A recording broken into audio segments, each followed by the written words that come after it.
2021. Regular business meeting, the Billings City Council.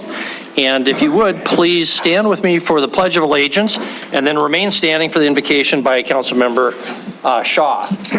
I pledge allegiance to the flag of the United States of America and to the republic for which it stands, one nation, under God, indivisible, with liberty and justice for all. All right, please bow your heads with me. Almighty God, thank you for the beauty and majesty we see in your creation. Thank you for the opportunity to care for the world you have made. We ask that your blessing would rest on this team, that you would give us great vision and enthusiasm for our work. Please bless the efforts of our hands, the bonds between us, and the influence of our work in this location and beyond.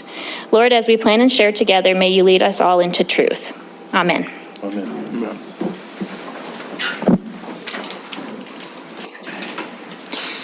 Denise, would you please call the roll? Yes, Mayor. Councilmember Shaw. Here. Yakowicz. Neese. Here. Ewald. Here. Joy. Present. Chariki. I'm here. Purington. Present. Ronning. Here. Boyette. Here. Brown. Here. Mayor Cole. Here. First item of business is approval of our minutes. We have two sets of minutes tonight, one from October 11th meeting and the other from our October 25th meeting. The agenda incorrectly says October 21st when it should be the 11th on the agenda, but the minutes themselves are correct. And speaking of the agenda, if anybody would like a copy of the agenda and does not have one, there should be some back on the cart there. I'll be referring to the different items as we go through it. So first up, we'll deal with October 11 minutes. We've corrected or mentioned that date. Are there any other changes? In particular, Councilmember Chariki, you wanted to add a sentence on item 5, page 8, I believe. Councilmember Chariki? That's correct. I'm trying to find the exact language again. Oh, you got it? Oh, great. Great. In my remarks about the marijuana as a gateway drug thing, I actually wanted to point out the difference that, what I wanted to say instead of that, just that studies showed that marijuana is not a gateway drug, I wanted to say that studies that I've reviewed did not support a medical reason for cannabis to be considered a gateway drug. However, studies did support a social cause due to the illegal nature of cannabis and the subsequent association with people doing illegal drugs. So I would like to make that amendment to the minutes. Thank you. Okay, so we've got that exact language for Denise, but I guess we need a second. Councilmember Brown? I guess the question is that what you said, or is that what you want to amend it to? That was what I intended to say. That is what you said during the meeting. I know that's what I intended to say. I know I said it a number of times, and I don't have 100% recollection of what I said that day, but I'm pretty sure that's what I said. Okay. Any discussion? Councilmember Neese? Mayor, that's the question I was going to have is what was actually said. I did not go back and listen to the tapes. I typically, we do have some corrections at times at the clerks, there's a lot said. I would rather see us postpone the minutes until the clerks can confirm this, because what we intend to do or what we say sometimes are two different things. And I know I've said some things that I didn't intend to say, but I had to live with what I said. Okay. Further discussion on the motion. I guess I should just ask Councilmember Triki. There's some advantage maybe to having the exact proposed language given to the clerk. Would you want to come back next meeting if you've worked that out, listen to it, and give them the exact language?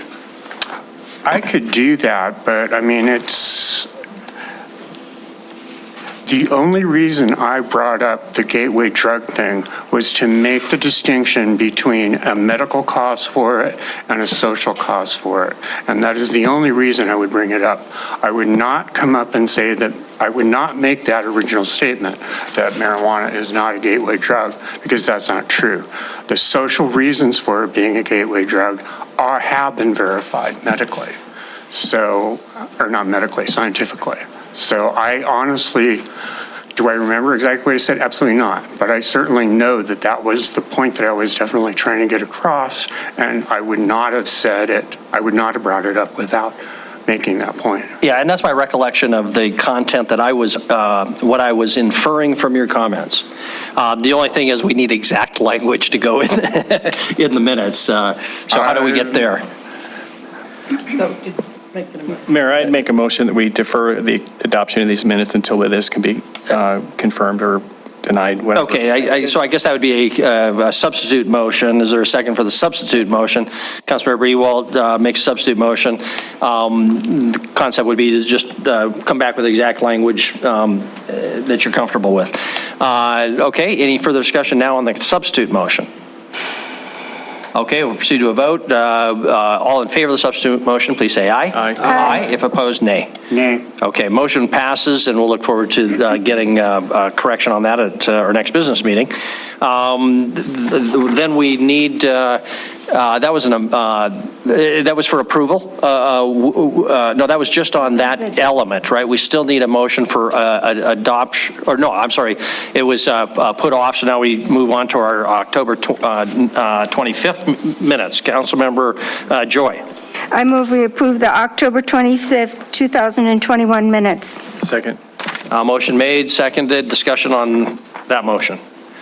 Don't see any. All in favor of the motion, please say aye. Aye. Motion passes. Thank you very much. Council courtesies tonight. I know that Councilmember Purington, you have an important one. Councilmember Purington. Thank you. Council, Your Honor, and Council, and the audience, I wanted to present Hank Jagodensky. He is here. Hank, if you'd come up. Hank has been awarded an International RISE Scholarship. And I would, first of all, congratulations to you and your parents. And also, if you wouldn't mind to explain to us exactly what this scholarship is and what you plan to do with it. Yeah. Hi, my name is Hank Jagodensky. Do I need to just make it? Okay. My name is Hank Jagodensky, and I am a 10th grade student at Billings Central Catholic High School. I'd like to thank all of you for taking the time to have me here today, and I'd like to thank Councilmember Purington for inviting me. As some of you may know, I was featured on Good Morning America about a month ago for being selected as a RISE Global winner, and was more recently featured in local media through an interview with reporter Casey Conlon. So RISE is a program that finds young people who are working to solve problems in society and provide support for them through scholarships, mentorship, access to career development opportunities, and funding. It is an initiative of former Google CEO Eric Schmidt Futures and the Rhodes Trust of the University of Oxford. So all of us as RISE applicants worked on an individual project that would improve our communities in some way. My RISE project is focused on helping schools start and sustain their student newspapers in Montana. I believe that student journalism gives students the opportunity to see beyond social media and to engage with their local communities. There was not a student newspaper at my high school when I began in 9th grade, so I decided to launch one, and it's called the Bc Chronicle. But I wondered how many other schools in Montana had the same problem, and I decided to find out as part of my RISE project. I contacted dozens of other high schools and middle schools across the state and found that only 30% of them had a student newspaper or similar publication. Right now, I'm working on launching an organization to increase that number, and we'll do so by providing free resources and services to schools and advice on everything from how to publish, how to recruit students, and guides on interviews, things like that. The goal, again, is to provide resources on every topic that may be of use to school newspapers to help them thrive. I believe student journalism provides significant benefits to students and local communities. The Bc Chronicle, the student newspaper at Central, has reported on everything like local news, such as the vaccine rollouts last winter at local hospitals like Billings Clinic and STL Health St. Vincent, to programs at the Billings Library. Student newspapers also build a sense of community within their schools because students can learn more about each other, and events at school like music concerts and soccer games, things like that. Again, thank you for taking the time to hear about my efforts to promote student journalism in Billings and across Montana. Thank you.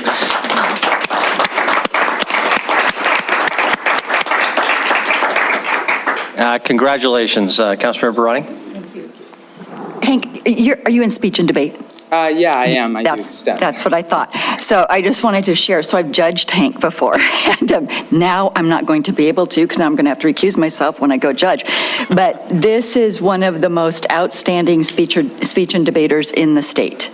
And he does so impressively against seniors, and he really is. So Billings Central High School has a lot to be proud of with their speech and debate team, and this is one of the stars. Thank you. Thank you very much. Congratulations, Hank, again. Thank you. A budding Montana journalist, Rob Rogers of the Gazette. Watch your back. Okay, other council courtesies this evening. Do we have any other council courtesies? Don't see any. We do have a proclamation this evening, and it's in recognition of the 16 days of activism against gender violence. And I see some representatives from the Zonta Club. I'll read the proclamation. If you want to make any quick comments in recognition of this, feel free as well. The proclamation reads as follows. Whereas we as citizens of Billings, Montana recognize a worldwide problem of violence against women occurs or even here. And whereas there was a marked increase in the number of cases of domestic violence against women during the COVID-19 pandemic, and whereas gender violence is traumatic to the body, mind, and spirit and can prevent people from being fully vaccinated, or this shows you where my head is, from being fully active participants at home and in the world. And whereas the health of parents and caregivers is critical to the overall health and well-being of their families and the larger community, and whereas gender violence costs the nation billions of dollars annually in medical expenses, police and court costs, shelters and foster care, sick leave, absenteeism, and non-productivity. And whereas in spite of some progress, we need to look only to our newspapers to watch a television newscast to see the unfortunate truth that gender violence has not yet been eliminated here or elsewhere around the world. And whereas we, the citizens of Billings, support efforts of individuals and join organizations such as the Zonta Club of Billings to raise awareness, stimulate discussion, and advocate for statewide solutions that will curb gender violence. And whereas the citizens of Billings join thousands of others from around the world to assert that the rights of women and men to be free of violence is a fundamental human right, now therefore be it resolved, the City Council proclaim the 16 days between the International Day to Eliminate Violence Against Women on November 25th and International Human Rights Day on December 10th as the 16 days of activism against gender violence. During these 16 days, as all Billings citizens are urged to support work to end gender violence and to eliminate the detrimental consequences of gender violence has on the well-being on our city. Signed, Ann or anybody else, did you have anything that you wanted to quickly add? Thank you, Mayor Cole. Thank you, City Council, for your attention. As you may know, my name is Ann Heffeneider. I'm with the Zonta Club of Billings. If you've seen our domestic violence silhouettes across town every once in a while, you know that we collect stories of victims of domestic violence. I am awaiting the 2021 report by the Montana Department of Justice Domestic Violence Fatality Review Commission. But a quick Google search told me that there were 3 women murdered between March of 2020 and September of 2021 that were related to a domestic intimate partner violence situation. This is the story of one of those women. It's very short. Her name was Jennifer Mccollum, and she died May 19, 2020. Hello, my mom has been killed. Stephen killed my mom. 34-year-old Jennifer Mccollum was killed by Stephen Phillip, her ex-boyfriend, in front of her children. Deputies found her body lying dead in a pool of blood. Her 3 kids with dried blood on their faces, hands, and feet, watching out the window. According to Phillip's mother, the couple had an on and off relationship and had broken up in the last few weeks. The autopsy found multiple lacerations and stab wounds over much of her body and multiple blunt force trauma injuries. Both her wrists were broken, and her hair was embedded with blood and glass. In October 2021, Phillip was sentenced to 100 years in prison for deliberate homicide, a victim of domestic violence. I personally can't stop someone from committing domestic violence. Community awareness has to provide the pressure for that and support of the local law enforcement officials who have to go into very volatile situations. Thank you for your time. Thank you, and thank you for your efforts. Truly heartbreaking. Thank you very much. Council reports. This evening, this is an opportunity for anybody on the council who serves on behalf of the city on any organizations to give a brief report. My brief report is our PCC, Policy Coordinating Committee, on which I served last week, met. There was a question by Kevin Nelson last week for an update on the 6th Avenue underpass status, and what I was told by the Montana Department of Transportation Representative Rod Nelson there is that they will be starting this spring on the 6th Avenue underpass construction with the expectation of being complete this summer. And he assured me they will not damage any of the beautiful murals, most importantly. Also, there was a report on the Safe Routes to School survey that's now being conducted, and a reminder that the survey closes December 17th. So if anybody has not filled that out and would like to, December 17th, that's your deadline. And then lastly, I raised the issue of, and received reassurance from MDOT on the process for getting public input on the Lockwood interchange redesign process and the reconstruction of the bridge, not the I-90 bridge, but the one to the north, to make sure that there is public pedestrian and bike access across the bridge and through that interchange. That process has not begun yet, but again, did receive reassurance that that will be a very open process that the public can weigh in on those issues. Any other public reports? Councilmember Yakowicz, you had a 6-page report for us that you handed out. I'll keep it brief. And Your Honor, I was raised with 9 kids in our family, and my mom and dad would always say, a man does not hit a woman. So it's certainly we as men could be good role models for that in itself. But yes, real quickly, because Councilmember Ronning asked for reports. So real quickly, I have been honored to be on the Bright and Beautiful Committee. So and all of these council, I'll be stepping out, so you will have a chance to step into if you wish, especially the one that I've been assigned with Bright and Beautiful. One highlight is that Joni Toole, who is in charge of Bright and Beautiful, they're going to be having a Christmas tree pickup at Clevenger Park in the Heights. This is a big deal for this year. They haven't had one last year, and thanks to the Parks Department and the Solid Waste. Also, they'll be starting December 26th, right after Christmas, from zoo, also at the zoo, at Hansers, at the Snitzer Steel Rocky Mountain Combo, so and the landfill. So that's just a highlight of that. Suicide Prevention Coalition, they meet every 3rd Monday, and a big highlight is they had a hybrid seminar. Hybrid. Thank you.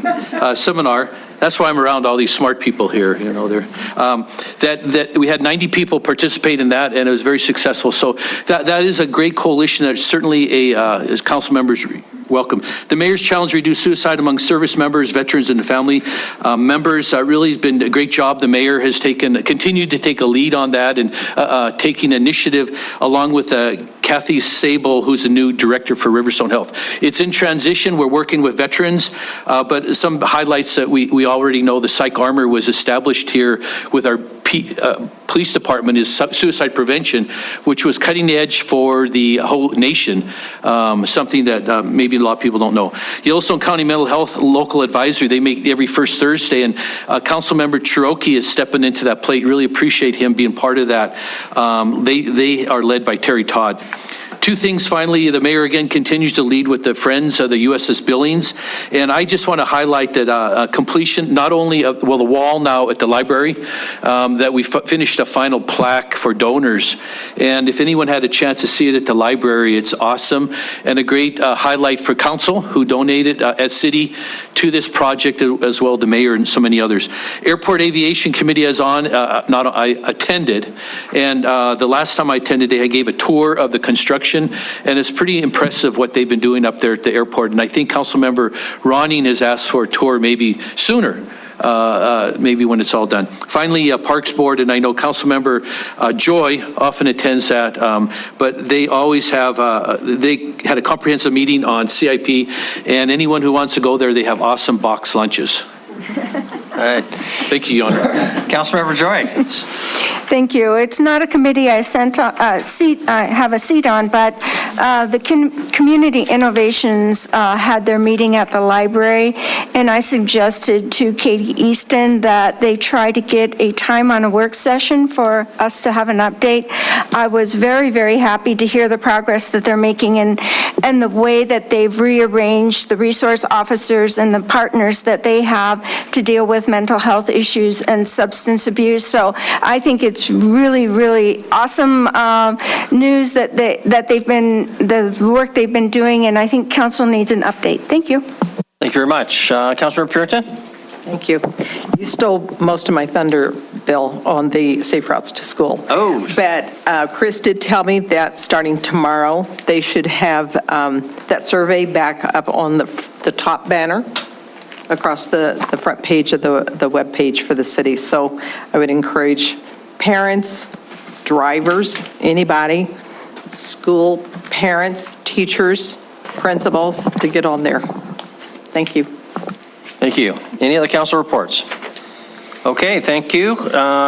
City Administrator Chris Sikulski, what do you have for us this evening? Mayor and council, just a handful of things. First, on consent agenda item 1E, we will need a motion to remove that item from the agenda. So it's just not ready to go, and we don't want to advertise a public hearing that we're not going to be ready for. So no complications ultimately to the project, but I need a motion to remove that from the agenda this evening. Concerning regular agenda item number 6, the agenda description incorrectly states the amount of the TIF tax increment finance request at $779,000 and change. The correct amount was in the reports, but unfortunately we got the title, we have the wrong number in our title. So memos, information to the public, that's all accurate, but the title on the agenda includes the wrong number. Our apologies for that. Various, basically, city offices will be closed the day after Thanksgiving. Of course, not our 24/7 operations, police and fire, emergency services, but we did do a trade, so we didn't add any holidays. But as federal holidays, some of the bargaining units and the non-representeds chose to change trade Columbus Day. So we were open this year for Columbus Day. Traditionally, we're closed on Columbus Day. For the foreseeable future, the city will be open on Columbus Day, and we traded that for the day after Thanksgiving. And I've just found that over my career to be a more productive day to work on Columbus Day and not to work the day after Thanksgiving if so many people gone and missing. So just a reminder for folks there as well, the council, this happens to be a 5th Monday coming up, so there will not be a city council meeting November the 29th. It's a bye week, one of those few in the year. Not quite like your football team getting a bye week, but my professional team needs all the byes they can get. They haven't won a game this season. Good thing for college football. No ex parte communication. And then on a very positive note, and a little plug, I have a daughter that dances, so Billings has a tradition of having the Nutcracker downtown at the Alberta Bear. You'll recall, and this predates me, a substantial investment was made into the Alberta Bear Theater. I think about 2/3 of that private dollars and about 1/3 of it tax increment finance dollars, but a world-class now facility that we have downtown. Last night I got to go to a sold-out concert there, 3 different bands. It was so great to see everybody before the show, at restaurants and downtown shops, and then after the show, walking out into the streets. And we really do have something to be proud of. Many things, but that is certainly one of them here now in the center of downtown Billings. So with that, Mayor, no ex parte communication to share with you. Thank you. Okay, thank you very much. We'll move then to public comment on non-public hearing agenda items. So if anybody would like to comment on items 1, 6, or 7, please come to the podium. The other items you'll have an opportunity to comment on later because there's a public hearing associated with those items. But items 1 is our consent agenda. Item 6, our TIF application on the Compton property in the South Billings urban renewal area. And number 7, the city administrator evaluation. Please tell us your name, address. Ask that you keep your comments to 3 minutes or less. Kevin Nelson, 4235 Bruce Avenue, item number 6. As some may have hopefully got the email that I asked for to deny this application. The primary reason is that the words that you put on your paper indicated that this soil compaction would be, is an allowable expense under 1B and 715-4288 number 4. And in fact, it says, your policy says public infrastructure is 1B, including but not limited to streets, storm drains, public parking, public buildings, water, sewer lines, sidewalks, utility connections. 4288 number 4, the acquisition, construction, improvement of public improvements or infrastructure, publicly owned buildings, and public improvements. The soil compaction is on private property, does not fall under these particular 2 sections of your TIF policy or state law. So I would ask that you deny this application. If they'd like to take it back to the TIF board and let them requalify it, that probably would be the legitimate thing to do. And then along with the drive approaches and the separated pathway, those are public improvements paid for with public dollars. You have a water line project already going on down there. So it just seems to make sense to me to just combine it all into one. Public Works can then seek out a bid for this funds to complete the drive approaches, and Public Works would oversee it. And this would be competitively bid and protect the taxpayer from just a single source invoice that would just come from any contractor they chose. We don't know if it's being bid and done at the right rate. And then, of course, from last week, these reconsiderations on these other TIF policies fall under the same thing, that, these are not public infrastructure, and these are not public buildings down at Taco John's. And the green space park, while it may be a good project, but it just doesn't fall under this statute. It doesn't fall under this policy. The green park is not public infrastructure, and it's not public improvements or public owned buildings or public improvements, buildings, or other public improvements, as in 4288. So you just need to follow the law. That's what you expect us to do. Then you still have the issue with this statute that you awarded the $17,000 of, and the statute just doesn't exist. It's 715-233-IN. It simply does not exist. So, you just need to return this back down, let them requalify, or, reassess this and bring it back under the right statutes, the right laws, and so we can have a hearing to see if it, qualifies when it comes back. Thank you. Thank you. Any other public comment on non-public hearing items? Any other public comment? Don't see any, so we'll close the public comment period on non-public hearing items and move on to our consent agenda. First up are whether we've got any separations.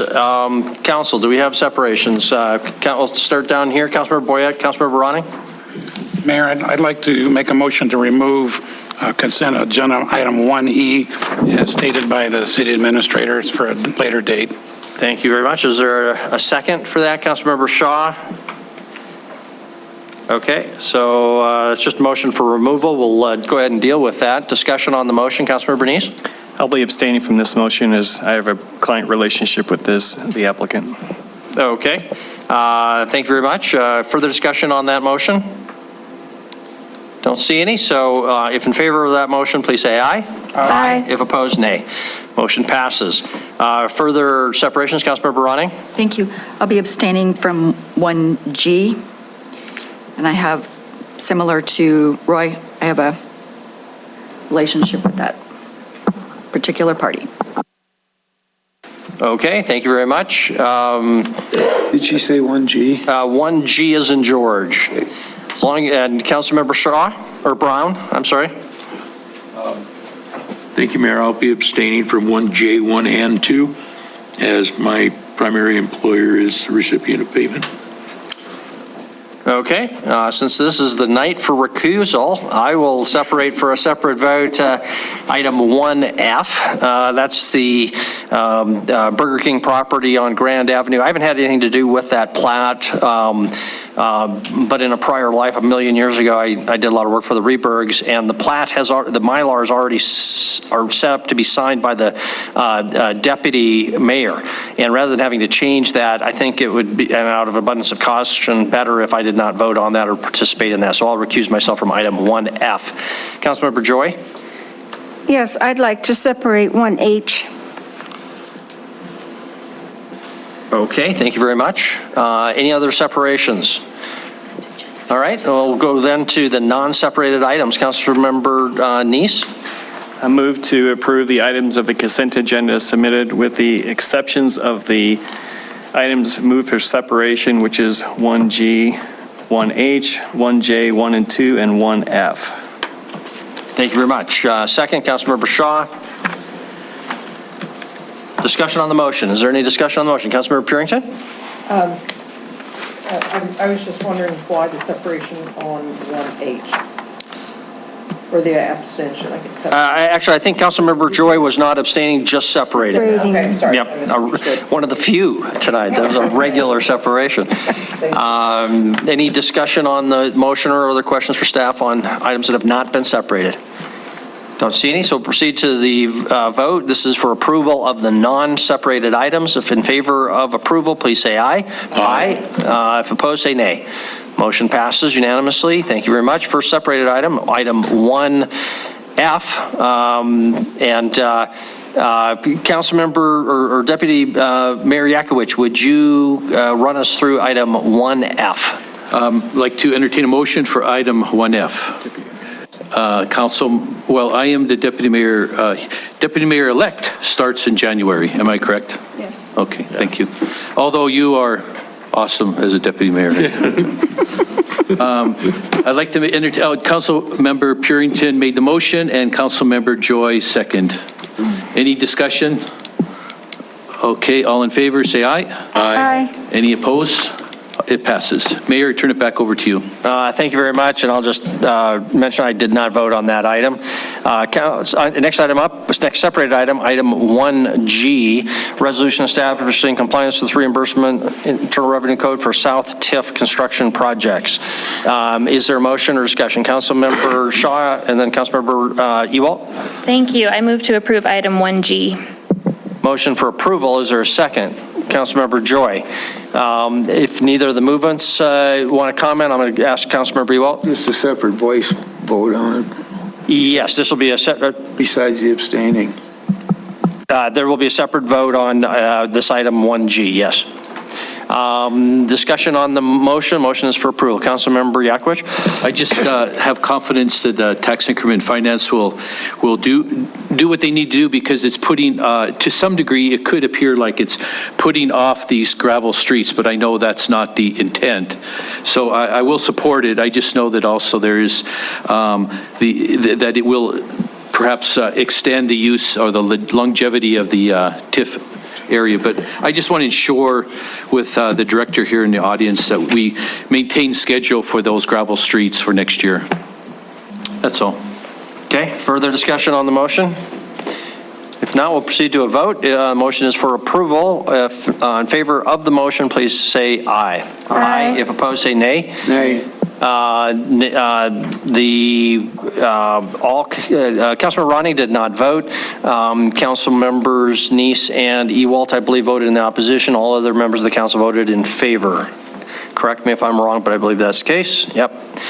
Okay, next item up, item 1H, third reading, zone change 1001. This involves the marijuana business regulations. Councilmember Joy, this was your separation. Did you want to begin us in any way?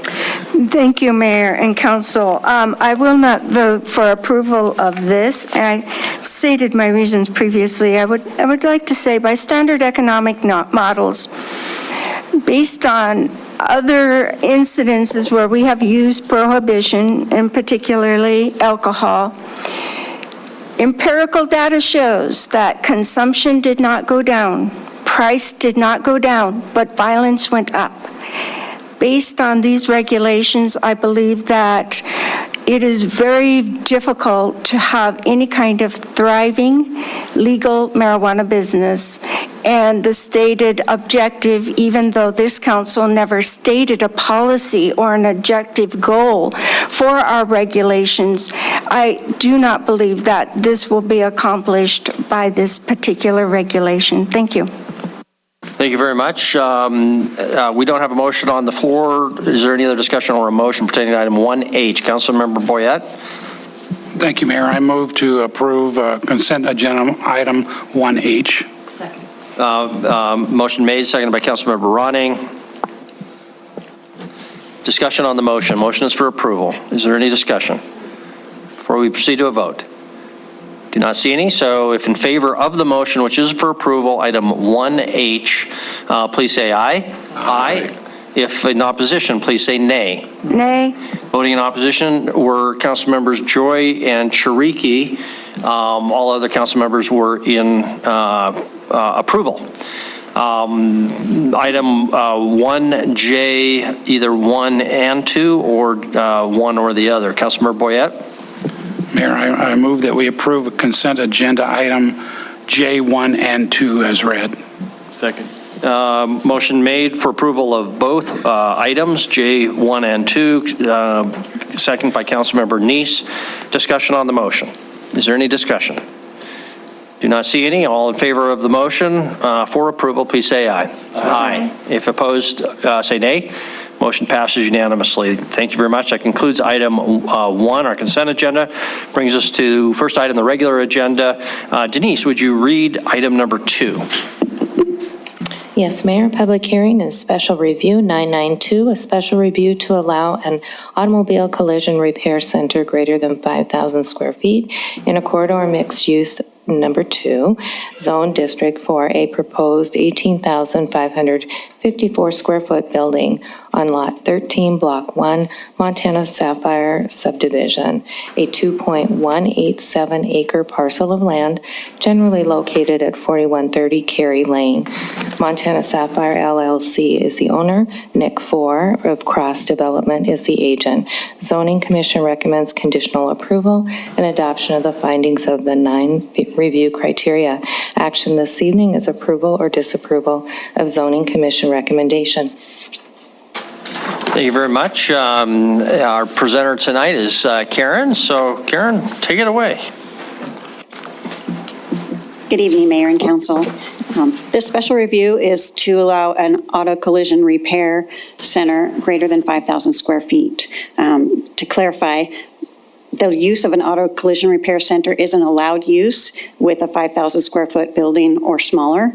So the special review is actually to allow a larger building. It's not allowing the use. Additionally, with this application, there would be a variation from the off-street parking regulations. It's included with this request. The surrounding zoning to the north and excuse me, west is CMU2, to the south and east is NX3.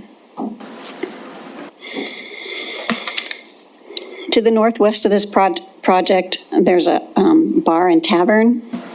To the northeast, there is a bank. East of the bank is office space, and east of that office space is the Rimrock Auto Center. To the south and to the east is residential. The project to the south is an assisted living facility. Some photos for you. This is looking south towards the assisted living. This is looking east.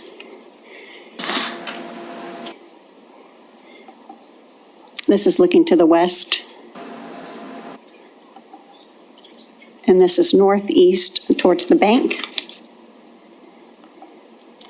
North towards King Avenue West, and northwest towards the tavern. This is a site plan submitted. It depicts the proposed development. The parking spaces shown are 82. 20 of those spaces would be in the front, which is actually the east side. On the staff report, it does say west. The front of the building is the east side. And then 10 parking spaces would be to the west in the rear of the facility. The remaining would be for customer vehicles waiting for repair or to be picked up.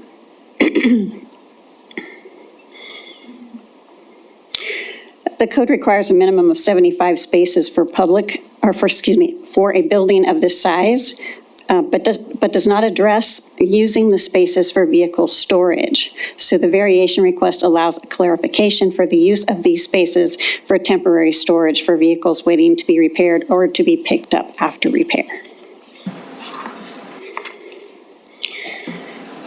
The Zoning Commission has held their public hearing and is forwarding a recommendation of conditional approval. We have 8 conditions. It's limited to the described property. It is for construction and operation of an auto collision repair center greater than 5,000 square feet. A minimum of a 6-foot side obscuring fence and landscape buffer shall be on the south and east sides. Outdoor lighting will have a maximum of 15 feet height and full cutoff shields. And with the exception of these conditions, the site shall be developed in substantial conformance with the site plan submitted. All other development of the property will comply with other limitations, all the zoning regulations and city ordinances in place. The applicant shall submit for a building permit application within 12 months and complete construction within 3 years of city council approval. And these conditions run with the land. I also wanted to state that there were emails that went out to you regarding the buffering and the site obscuring fence. If the City Council chooses or would like to make an amendment to condition number 3 to vary the type of fencing, they can do so with their motion. That concludes my presentation. If you have any questions for me. Okay, questions for Karen? Councilmember Neese? Thank you, Mayor. Karen, you went over that parking thing real quick, and there seemed to be some, at least I didn't completely understand the issues. You said there was supposed to be 75. I think there was something about they said they wanted 15 versus 20 or 25, something like that. Can you explain what the city's done? Are we reducing the spaces, or I'll just listen now. Well, the requirement is for 75 spaces, and they have more spaces than that. The requirement is for the usable spaces, so 20 spaces for customers is what the standard was. I think there's a variation. The staff parking in the rear is 10. I think they were requesting to have fewer in the front. They do have over the minimum allowed, but as stated, they're using them as the temporary parking for their customers. Okay, so I'm sorry, Mayor, quick follow-up on that. So there's really no exception for us. I mean, we say 75, they got 75, and whether they use some as storage or, in the back for parking versus out front for customers coming, Correct. It really doesn't matter. They have correct? sufficient parking and sufficient parking for their staff. Okay, thank you. I just wanted to clarify that. Thank you. Okay, thank you, Councilmember Boyette. You said that the fence would be on the east and south side. What happens to the west side when there's nothing there? But well, does this have a pointer on it? I don't know. I just want to point out, they already are going to be putting a fence around this portion to protect their vehicle storage. The condition requires the buffering on the south and east side, which they don't show, but they have stated that they would be willing to put those on the property. Does that make sense? But to be symmetric, wouldn't you want all 3 sides to be the same, though? They would, and if you want to clarify that in the conditions, the council can add that as part of that requirement under that condition number 3. There's the requirement that staff was making sure of was to buffer the residential developments to the east and the west. That was the big, the concern and the priority. So Karen, I was out there today, and I'm out there many days, but at this point, there is no known plan for the west parcel, right? Correct. But there could be residential, everything else around there is residential. Right.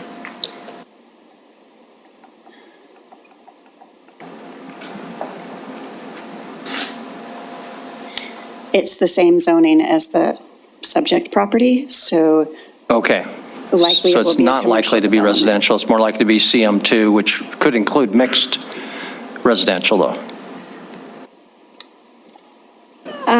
I'd have to clarify that. I don't have an answer right on away. Okay, all right, thank you. Councilmember Boyd, this was your question, were you? Yeah, so okay, or- we can request that the fence not be a chain link with some stuff in it. We can ask for those.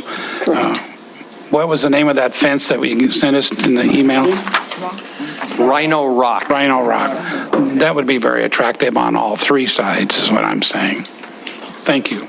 Okay, Councilmember Puritan? Well, in looking at the area myself, and the question that I had for staff was the aesthetics of that area, because it's new development. You do have residential on the south and east side, and especially on the south side, you're going to have garages there, so I don't really see that long space as too much of an issue. But on the east and west sides especially, I just think for the aesthetics to go beyond a chain link with slats in it, because that's not very attractive. And I know that Wyeth had suggested the Rhino Rock. I don't know.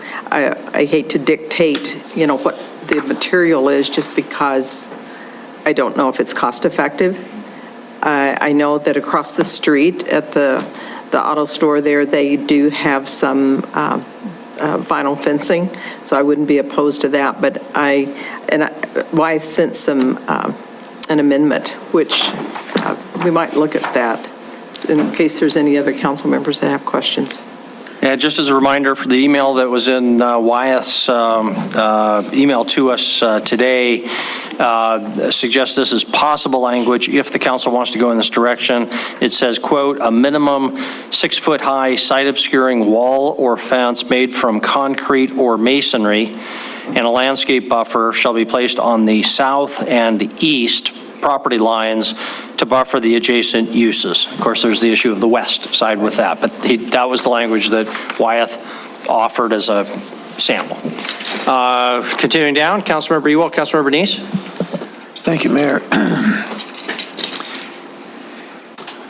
Could you go back to the picture, please, Karen? I think it was your last picture. The pictures?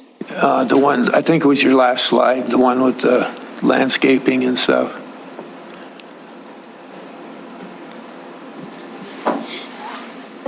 Okay, that parking lot on the east end, how wide is that landscape strip there with the trees and the grass and?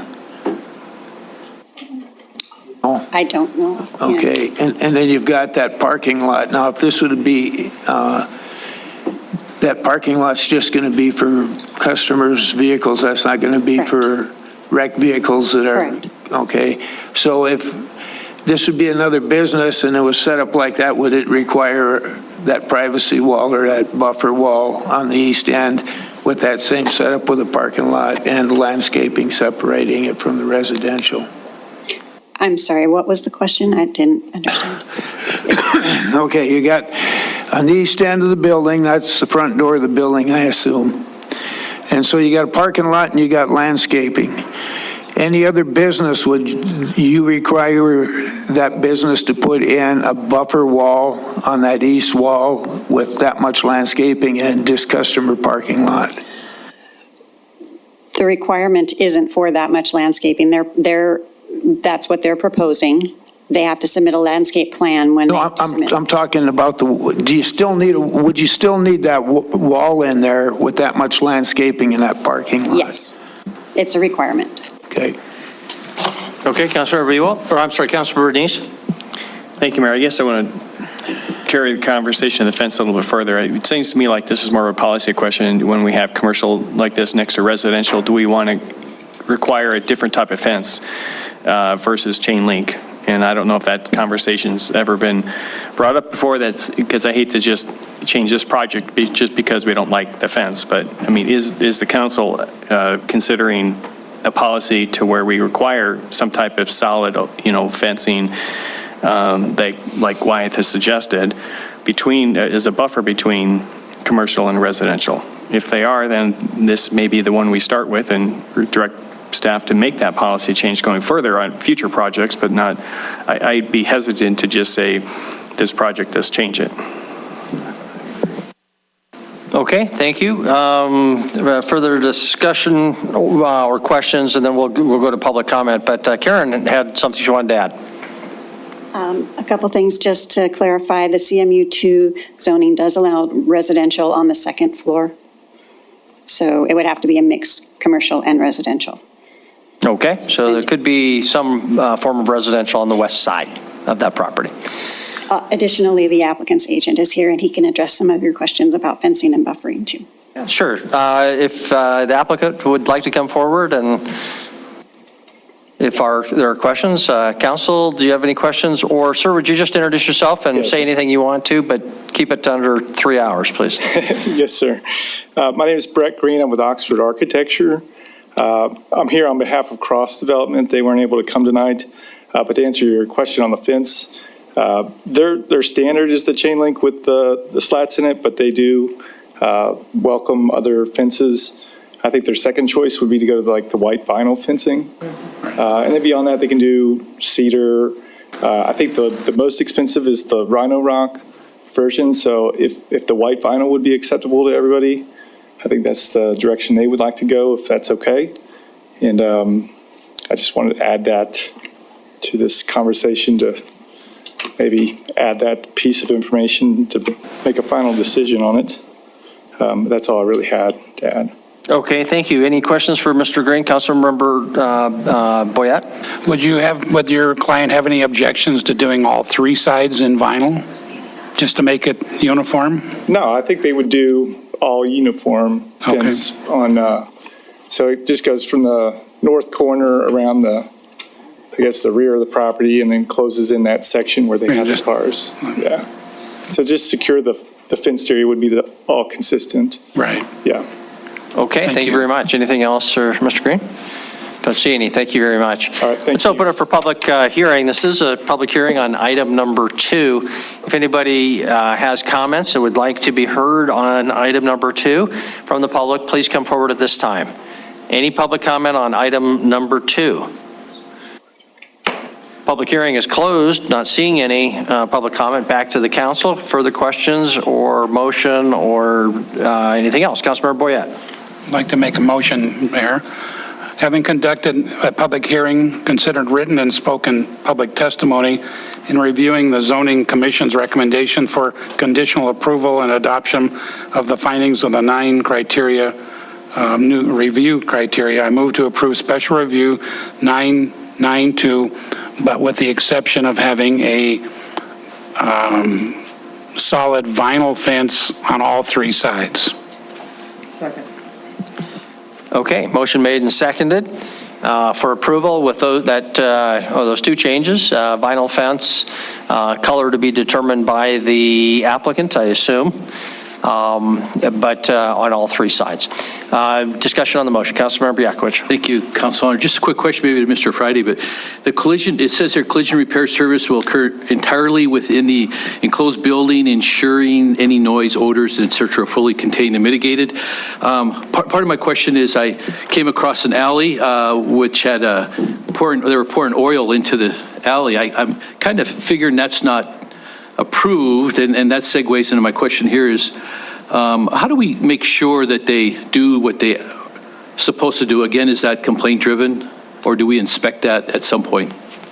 Councilmember Yakovich, Mayor and Council, I guess if you're asking about how they're managing their, noise, order. Yeah, so what the entire building and everything is reviewed for, commercial building code requirements. And then also regarding utility connections, if there was to be some kind of sewer connection, making sure that there's a trap if there was to be fluids that were going to be drained. So yeah, all that gets reviewed at the as the building is permitted and constructed. And then certainly if there's a complaint after that, then we would look into that if we received it. But all that is reviewed and everything up front. All right, and then again, like I mentioned, if someone's pouring oil into the side, into the alley, that has to be like reported, it's a violation. Yeah, it would need to be reported so we could go see what's going on, with something like that and work with Public Works and the storm drain engineering folks as well. Okay, then not that they're doing it, Your Honor, but someone else is, so thank you. Great, thank you. If you just stay at the podium for a second. Councilmember Neese? Thank you, Mayor. I appreciate you leaving them there. I had a question for him. This is going to be changed with the vinyl fence. It seems like, I don't know if it's a policy change or not. If we need to make a policy change on this to where we're separating commercial from residential with much more of a sturdy or opaque type fence, is that something that has to be an ordinance change, or how would that go about? Councilmember Neese and Mayor and Council, so the way it's set up, there's a minimum, which is the chain link with the privacy slats, but you can have vinyl, wood, masonry. Those are all options, and those are certainly ones that can be either conditioned and have been in the past based on the situation and where the property is located and what's going on the property. So it's not to say if to require vinyl isn't a policy change, you're just choosing a different option within what's allowed under fencing and what fencing options there are. So that it's perfectly acceptable to do that and to require something within that range. Basically, I mean, it's if you got into something that was not fencing material or, started talking about pallets or something else, then we would say, well, wait, we want to stick within the fencing options, but that's totally acceptable. Okay, Mayor, quick follow-up on that. Go ahead. So you're saying it's okay for the council to make changes like this, so if he had chain link fence, but if he just adamantly wanted chain link and we don't have any other reason other than saying we're going to change this to vinyl, or maybe we're going to change this to this stone wall, would the city be at risk because maybe we approve vinyl or chain link on another project? Would the city be at risk of having this developer come after the city for just changing it without any valid reason? I could certainly may defer to have the city attorney chime in here, but I would say no, because with each of these, first of all, with the special review process now, it is to determine if the use is able to be allowed and compatible in that area. So if each time that you're reviewing these, and the zoning commission does, as well as staff, looks at the current, the environment, what's around it, and are we buffering and providing the adequate mitigation for this use versus the uses around it. So I wouldn't think that would become an issue. You. Okay, thank you. Wyeth, my question is long-term. There's no expiration date on this requirement. So in 3 years, if a hailstorm takes out the vinyl fence and the developer says, well, I don't really want to replace the vinyl fence, I would hope that we would say, either on our own initiative or because there was a complaint, nope, that was a requirement of your approval, replace the fence. I just throw that to you. I know we don't have a very good process for going around and checking on these requirements long term, but I just want to make sure that we're on the same page that there's no expiration date on this requirement, and it could be enforced theoretically long term, i.e. forever. Mayor, Cole, and council, correct. It goes with the project and stays with it. And actually, we have with the new zoning code, with the landscape plans and what's submitted, those are much more now formally attached to the building permit process and to that review, so that afterwards it's all on the record. It's built to that extent, and actually not just with fencing, but with plantings. So if a few years later, suddenly all the trees are gone, yeah, we're going to come out and say, no, this is the plan that was approved. You need to continue to follow and maintain that plan. So I think we're going to have we already have in the code, and we're going to have some more checks and balances internally as well to do that. Okay, thank you. Yeah, the landscaping is an important example. That's the most problematic area. Anything else? We do have a motion before us. Council, any other discussion? Any other discussion? Councilmember Ronnie? Thank you. This is for Karen. Karen? So Karen, not necessarily related to this, but I owe you an apology. So back when I was first on city council, when we're brand new, we don't always know what we're saying. And I owe you a sincere apology. My very first year, I said something when you gave a presentation that wasn't all that nice. And I want to apologize to you because you do a remarkable job. And that's been haunting me for a long time. And I just wanted you to know that. So thank you very much. All right, thank you very much. Okay, any other discussion?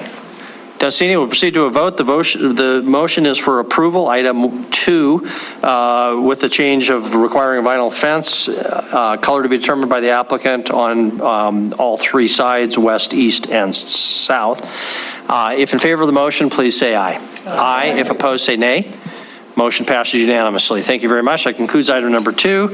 Item number 3. Denise, would you read item number 3? Yes, Mayor.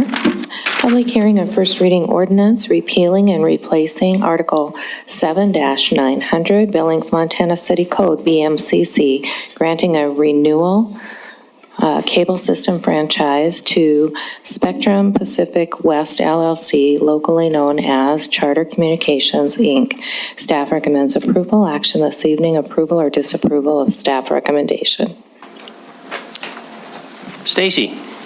Good evening, Mayor, and good evening, honorable council members. My name is Stacy Tenney again, and I represent the City Attorney's Office and also City Administration here tonight. We met last April when you were considering a competitive cable franchise. TDS Metrocom LLC came to Billings, as you'll recall, and you adopted a competitive cable system franchise at that time. I kind of went through, we were all wearing masks on Zoom, but kind of went through a PowerPoint at the time. I don't have that tonight. I simply have before you now the other competitive cable system franchise, which is with Charter Communications. They are now doing business as Spectrum Pacific West LLC, but they're locally still known as Charter Communications. So tonight, what I'm asking you to do is repeal Section 7-900 of the Billings, Montana City Code. That cable franchise is scheduled to actually expire in about a month. And so I'm asking you to replace that with the newest cable franchise now with Spectrum Pacific West LLC, which again, we locally know as Charter. Tonight, joining me on Zoom, I don't know if I see her or not, but is Charter's Government Affairs Director for the Mountain States, Mary Rohr. So if you also have any questions for Mary, she should be on Zoom here. Basically, just very quickly, I think I've explained to you that we're just here to basically have substantially equitable terms in both of these franchises, not to give anybody an advantage or disadvantage, but to provide citizens in the Billings area some competition for cable television. These are not, of course, only these cable franchises. Charter has been around and built out its system. So unlike TDS, who's coming in as a competitor, will be performing a lot of boring and putting in fiber, Charter's pretty much built out. But in going over these terms, we've tried to make them basically mirror each other. There's a few minor little non-substantive words or here or there, but what our code requires is basically 7 threshold determinations you have to make tonight in order to adopt this, repeal this 7-900 and adopt a new Article 7-900. And I'm just going to go quickly over the council member memo, staff memo that I provided to you. Really is my presentation, but I would submit to you that Charter does meet the following renewal threshold criteria. Number 1, Charter has complied with applicable law and the material terms of its existing cable system franchise. Again, that franchise has been in place since 2008 and is scheduled to expire in a month. Number 2, Charter's past service under its existing cable system franchise has been reasonable in light of community needs and interests. Number 3, Charter has the financial, technical, and legal qualifications to continue to hold a cable system franchise. Number 4, Charter satisfies minimum cable system requirements to meet the community's future cable-related needs and interests. 5, Charter is willing to provide adequate public education and governmental use capacity, facilities, and financial support. 6, the renewal will not result in discrimination in the provision of services or grant an unfair competitive advantage. And number 7, renewal will not eliminate or reduce the competition in the delivery of cable services. So with that, if you have any questions, I'd be happy to answer. Thank you very much. Questions for Stacy? Are there any questions for Stacy before we open up for public hearing? Councilmember Tricky? Hi, Stacy. Thank you Hi, for putting Councilmember this together. Tricky. How are you? This is looking way, way forward. Cable is really the only non-public utility that we go through this process with, correct? We don't do this with like electricity or gas or anything like that? This is a federally mandated legal system.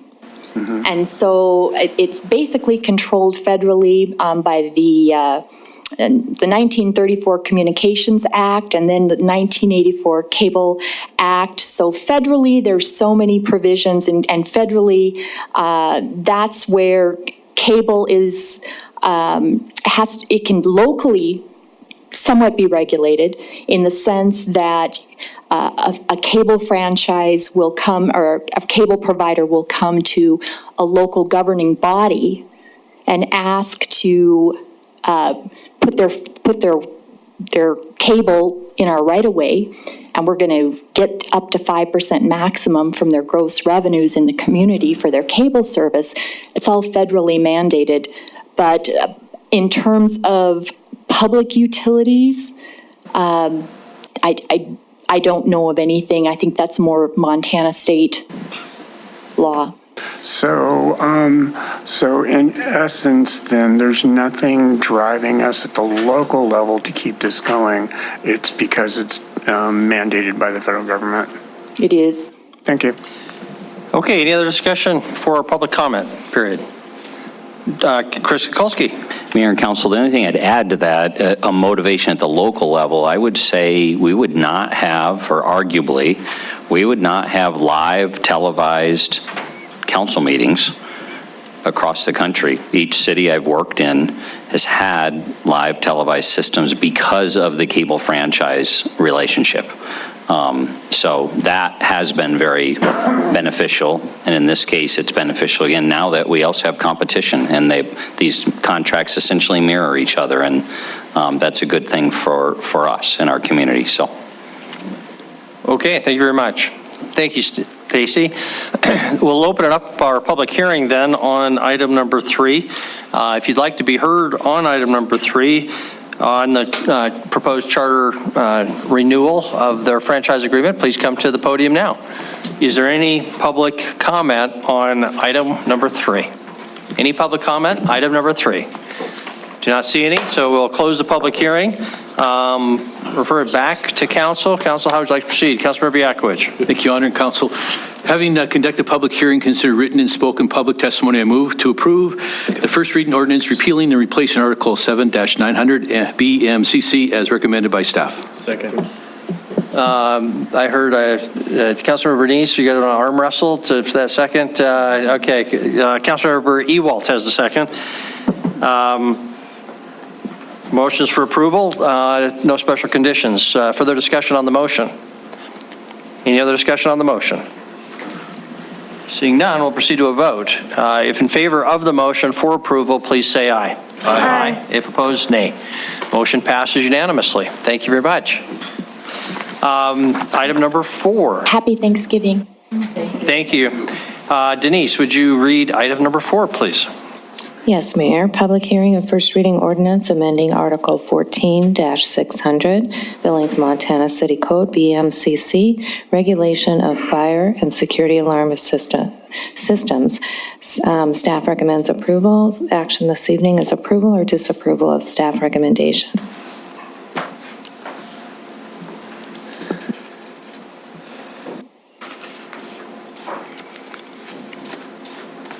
Good evening, Mayor, council members. I'm Mike Spini. I'm the Fire Marshal for Billings Fire Department. Behind me is Lieutenant Sean Mayo with the Police Department. He's co-sponsoring this ordinance tonight.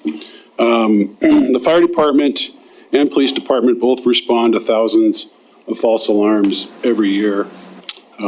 This proposed ordinance is designed to reduce those false alarms by charging a response fee to the properties that generate excessive alarms. Reducing the number of these false alarms makes the fire and police department more efficient. It also falls in line with the recommendations that were outlined by the CPSM reports for both police and fire.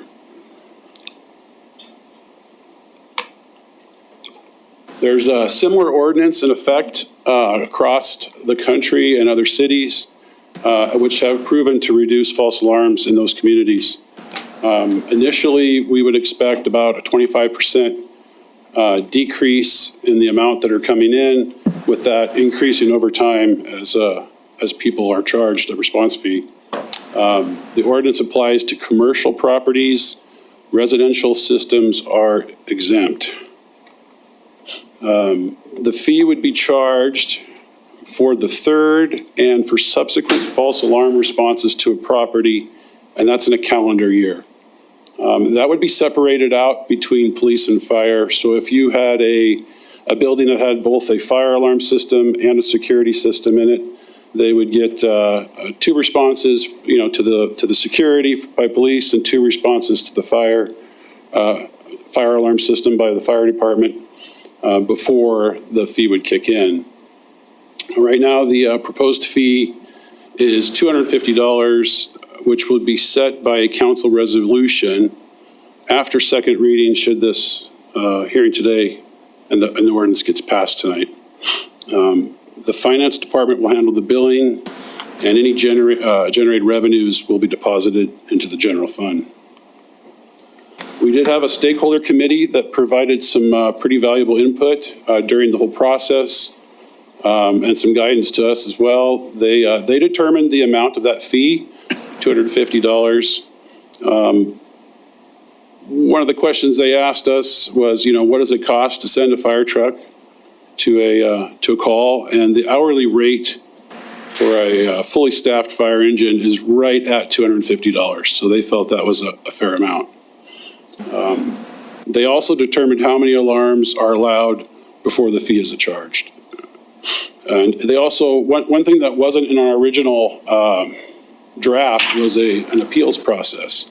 And they felt that would be very beneficial to have that language in there, so we did add language for that. Here's a list of our committee members, myself and Lieutenant Mayo.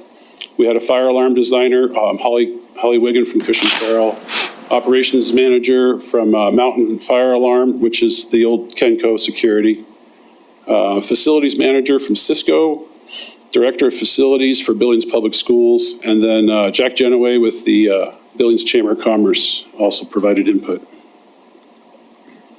Here's just some data to kind of look at the past 3 years and then this year as well, looking at the number of just fire department responses, averaging in upper 800s to 9. I had my assistant run the numbers today, and for 21, we're up to 752 as of this morning. I'll expect that to go over 800 by the end of the year.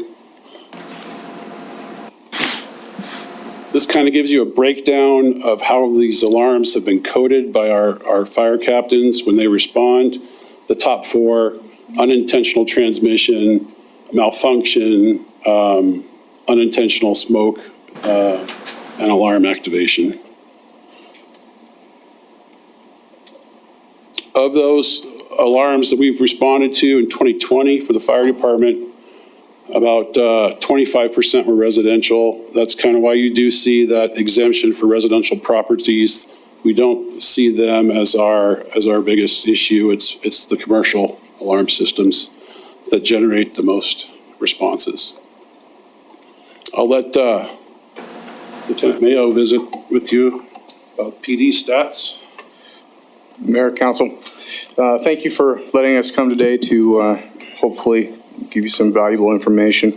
In looking at the PD stats, this is going to be for 2018 through 2020, and as you can see there, it's a significant amount of alarms that we do respond to, mostly on security side for the PD.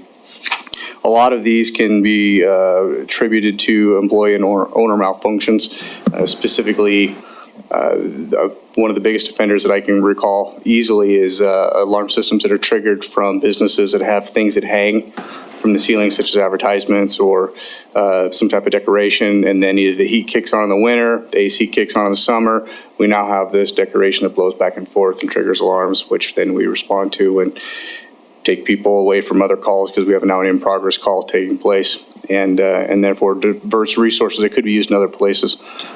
If we go to the next slide, please. All right, so here's a little bit longer breakdown going back to 2015 and up to the present. So up to the present, the newest number as of the 15th is actually going to be 1613 instead of that 978. And 1022 rather than the 496. Those numbers are down from years past. If you look at the overall arch, 2020 being a very difficult year to find any kind of routine or pattern in as far as past numbers go.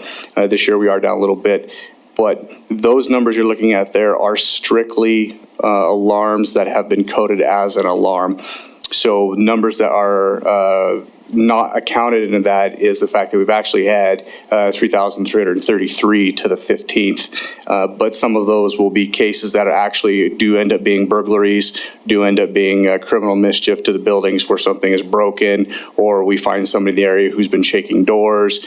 So some of those numbers are brought down because of that. Other things might be something simple as winds hitting it, super bad windstorms out on the west end. Sometimes they come across. The Shiloh businesses will just light up like a Christmas tree. Now, those things, in my opinion, can be prevented. I think a lot of that is just simply getting with the alarm company and saying, we get an exterior zone, we're going to make sure we have an interior zone to go with it, or we get more than one exterior zones so that we don't have law enforcement screaming code out to a burglary that ends up just being a bad windstorm. So that would be an easy fix on some of the businesses in different areas of town. We do also have not included in these numbers. So that 123 there is, I guess it's on this one, alarms that were originally triggered and dispatched through our dispatch, but prior to us getting there, they were canceled by the alarm company or by the owner of the alarm itself. And those alarms don't, I'm not counting those as a response alarm for us. So if we end up in that situation, I'm not having my people count that as an alarm. Very simple for us is that the way we're prioritizing the alarm is, was this something that was preventable by the owner or the employee, or was this something that was not preventable? So either A, the alarm system is set insufficiently, or there's decorations, or one specific employee doesn't know their code, they can't shut it off, and therefore we respond multiple times out there, that same employee, because nobody gets it straightened out for them. Those types of things versus you get the criminal mischief against the structure where somebody breaks a window or somebody breaks in, something along that line. So those things will be coded out, and that'll be done through our training process, which I'm going to revamp the verbiage on for our officers on the coding aspect of it so that we can have accurate numbers to go off of. And in addition to that, if we do have something that absolutely the commercial owner decides is not good with them and they absolutely want to dispute it, that's fine. And those appeals process go through our assistant chief for that. and then he can go back and look at the narratives made by the officers at the time and determine what he wants to do with it at that time. So I don't have any further information for you. If there's any questions for us, we're available. I'm sure we've got some. Thank you very much. We'll start with Councilmember Ewalt and Councilmember Brown and Boyette. Thank you, Mayor. Officer Mayo, when you get one of these commercial burglary calls or comes in, how many police officers get dispatched to one of those? Two or three, or just one initially? A minimum of 2, because it's considered an in-progress call, because it's triggered, and so we're responding to that with a minimum of 2. If it's a night shift, and we've got multiple zones coming in on that, or any shift for that matter, if we have multiple zones that come in off of those, then you're going to get a bigger response because we're expecting more people or people up to legitimize the alarm. That takes a minimum of 2 officers out of 7 to 9 off the beat. So minimum staffing for us, if we're at our bare minimum, is 9 officers, and then each alarm would get a minimum of 2. So it can deplete very quickly as far as manpower goes. And then I got one more, Mayor, please. This is for both of you. With the day and age of electronics, now when I was on the fire department, there was no residential fire alarms that we got dispatched to. With all the new electronics, is that something that you're running into where you get a fire call or a burglary at a residence, or don't you get dispatched without somebody actually calling in and saying we need help? So as far as the security alarm side of it, when you look at most of your security panels, they usually have a little button for fire, police, medical. Not all of them do. Some of them get specific in that nature. Some of them are just, hey, so-and-so didn't punch in the correct code to deactivate the alarm. The alarm company calls. They get a hold of the person in the house, but the person in the house doesn't have the correct code.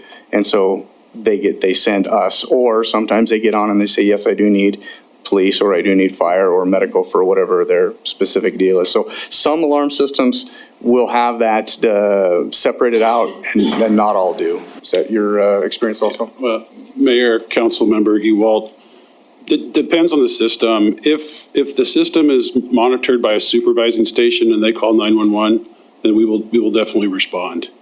But there's a lot of them out there that you just get a notification on your phone, you can clear it, and it doesn't go any further than that. One follow-up. So if you don't get if there's no response from any party, then you have to send somebody if you get one of these residential calls? Only if the supervising station reports it to 911. Okay. All right, thank you. Okay, thank you, Councilmember Brown. Boyette? Thank you, Mayor. 2 questions. One is, do you have kind of your top 12 hitters that constitute most of these numbers?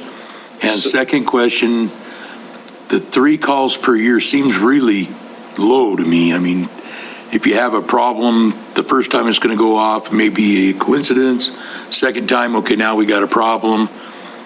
Third time, now they're getting charged. I mean, in a year, that's a long time. I agree with this 100%, but 3 seems low to me. Mayor, council members, I understand where you're coming from, and keep in mind the number that was selected there wasn't an arbitrary decision with us. That was selected by the stakeholders and viewed to be amongst them an adequate number. As far as the top offenders, I do have a list of the top 10. I didn't really assume you wanted me to call them out in the slide. Does that constitute the larger number of those calls? So when you look at the top 10... you misspelled my name on that list, by the way. I would like to get you to correct that. It ranges from a high of 40 down to a low of 15 for your top 10 offenders. There are, different factors that are taken into a few of those, honestly, that are significant. However, that's a general picture. So you clean those up, you drop that number significantly. Yes. Okay. Keep in mind, there's thousands of alarm systems across town, so we respond to a very wide variety of locations, but, we do have significant repeat offenders. Thank you, sir. Thank you, Councilmember Boyette. Thank you. So let's say we approve this ordinance tonight, and it goes into effect tomorrow. Do you give these folks any leeway? Let's say, you're going to have an alarm tomorrow. By the way, starting the next alarm, you're going to have to pay. I mean, is there some mechanism to kind of weed, kind of go in? Mayor Cole and Councilmember Boyette, our plan at the fire department will be that of course, this will be a calendar year, so it won't go into effect until next year if it goes into effect. And then our plan is to generate a letter on the first response and send it to that property owner, just basically letting them know that it's their first response. This ordinance is new. It's in place. Thank you. What does someone call a fire marshal? Marshal? Not chief, so it's just, or Mike.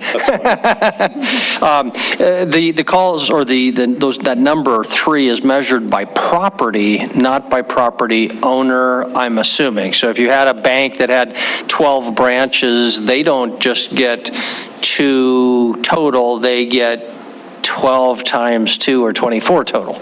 Mayor Cole, council members, it's the alarm system owner is how the ordinance is written. So it's the owner of that particular system that's activated. So for instance, we had School District 2 on our committee. School District 2 has 30-something buildings, all with alarm systems in it. They would be offered 2 responses to each of those buildings individually. If the one property generates a third, then they would be charged for that property only. Okay, it's divided out by property then. Thank you for Councilmember Ronning and Councilmember Trickey. Thank you. So I guess it's just a clarification. So when you were saying earlier that if a facility has a security alarm and the fire alarm, so is it 2 each or 2 together? So it would be like 4 false alarms, or is it 2 and 2? Okay, Mayor, Councilmember Ronning, it's separated out. So, okay. So you would have 2. Let's say, for instance, one of the schools has both a fire and a burglar alarm. They would get 2 fire responses to the fire alarm, and then 2 to the security. 2 separates. Okay, perfect. Separately. Thank you, That Councilmember actually was Trickey. clarified by the stakeholder committee, and they put that input in. Perfect. Thank you. So if I understand right, what we're trying to do here is to provide a disincentive for people not to maintain their systems, not to set them up correctly, and not to double check what's actually going on in their systems. I mean, that's basically what we're trying to do, right? A disincentive from those things. Yeah. Mayor and Councilmember Cherokee, I think it's motivation, to maintain your system and make sure that you don't have things hanging down, setting security alarms off, and that you're paying attention to it, rather than just, hey, let's just send the police department and let them check it out. Thank you. Other questions, discussion? Councilmember Yakowicz? Thank you. I have a question. I think is Marshall Mike Bulldog Speeney. Oh, okay. All right. Because I met him in the alley on the south side, and he caught the person starting out, him and his staff. And man, I was so impressed by him. I'm going to call him Bulldog. And the reason I lead to that, and really thank you for addressing that, there was fires all over the area, and kind of referring to what Mr. Boyette and Mr. Cherokee said, I would hope that we are more strict on this and not lenient on that side. And my question then would be, why is it that 40, because we just acquiesce and just let it go, that we get one place having 40 alarms all the time? What's the answer to that? Why is that? So, Mayor, Councilmember Yakowicz, so specifically that 40 on that building is because of the security system is set very sensitive, and that building gets a lot of probes for break-ins and criminal activity. Okay, that is our evidence building for 40. Okay, it's just so everybody's aware of what that is. We get called there a lot because we have found people in the evidence lot. We've got multiple times we've had to repair the fence because people are trying to get into the lot for what they think that they're going to get. Right? We really can't drop the sensitivity on evidence and have people get into the structure. So. Well, Your Honor, well, what about, besides them then? What is the point of these others? So looking down the list, I look at one specifically. It's a large lot, has a fenced-in area with a significant amount of equipment outside, and it's probably the fact that the sensors are set too low, because when we go out there, you can clear the alarm comes in from the lot, there's nobody out there, and then when we clear, you can sit in the lot and watch the rabbits run around, and 10 minutes later you get another alarm. Now, having said that, we have had burglaries there, so that lot has been broken into, so I understand why they keep their stuff, where they do, but, maybe raising it by a foot, I really don't see anybody low crawling into the lot to make their burglary. Does that answer your questions? Thank you. Yeah, Councilmember Purinton. So along those same lines, Lieutenant, if there is a piece of property that is known to have a lot of break-ins, are there some, you're suggesting some mitigation in the way that they have their alarm system. So I don't know how high those would be on your list of offenders, but are those some that might have an appeals process due to the number of break-ins that they normally would have?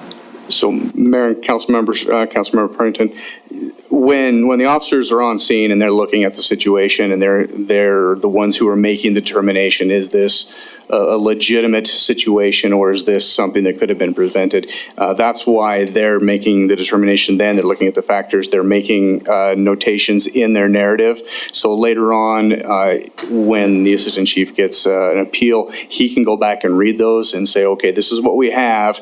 We had X amount of people in the area. We caught somebody down the road who was lurking through the car lots, whatever it's going to be, he can take those into account and make an informed decision. So it's not going to be a complete blanket process. Councilmember Boyette.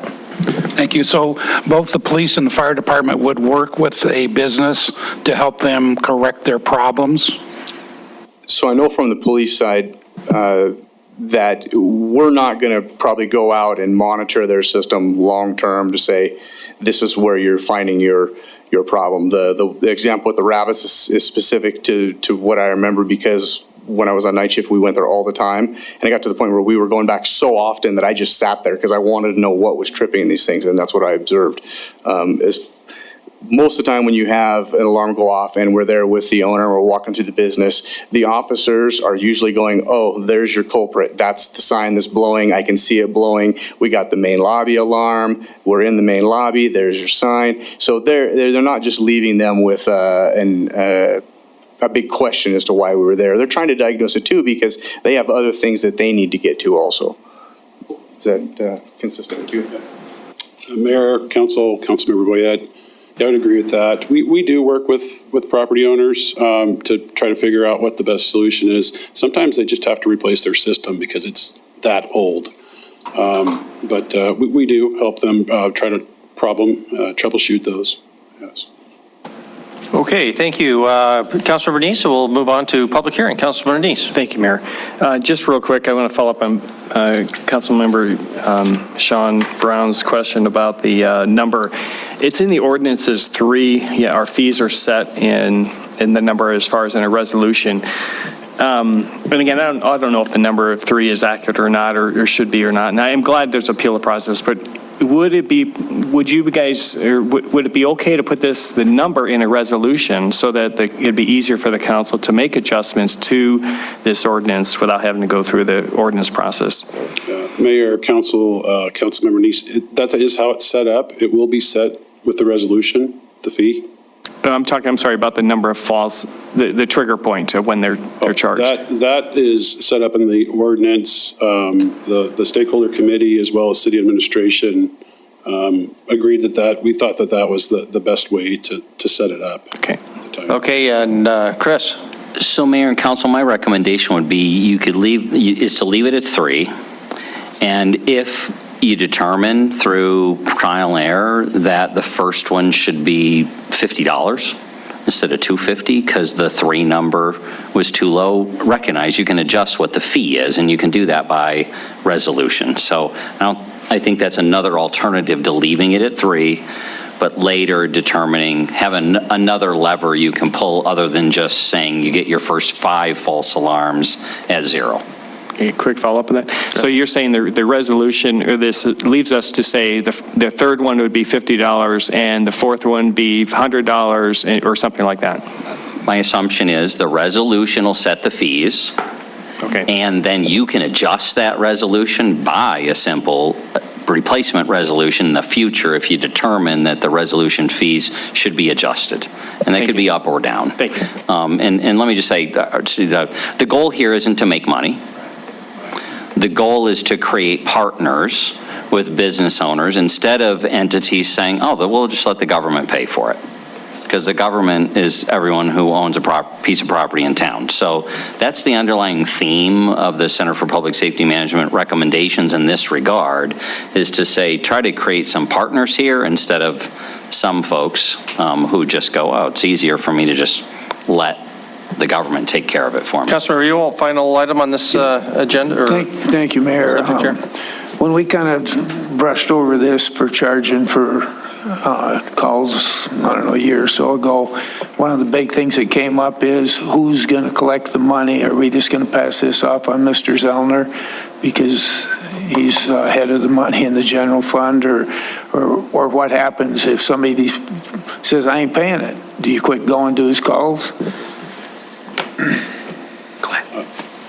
Mr. Mayor, Councilmember Ewald, the way the ordinance is written right now, that any fee payable to the City of Billings that remains unpaid for 30 days after imposition of the fee is delinquent and may be assessed against the tax parcel served as a special charge for current service or be subject to a collection agency. We'll still respond.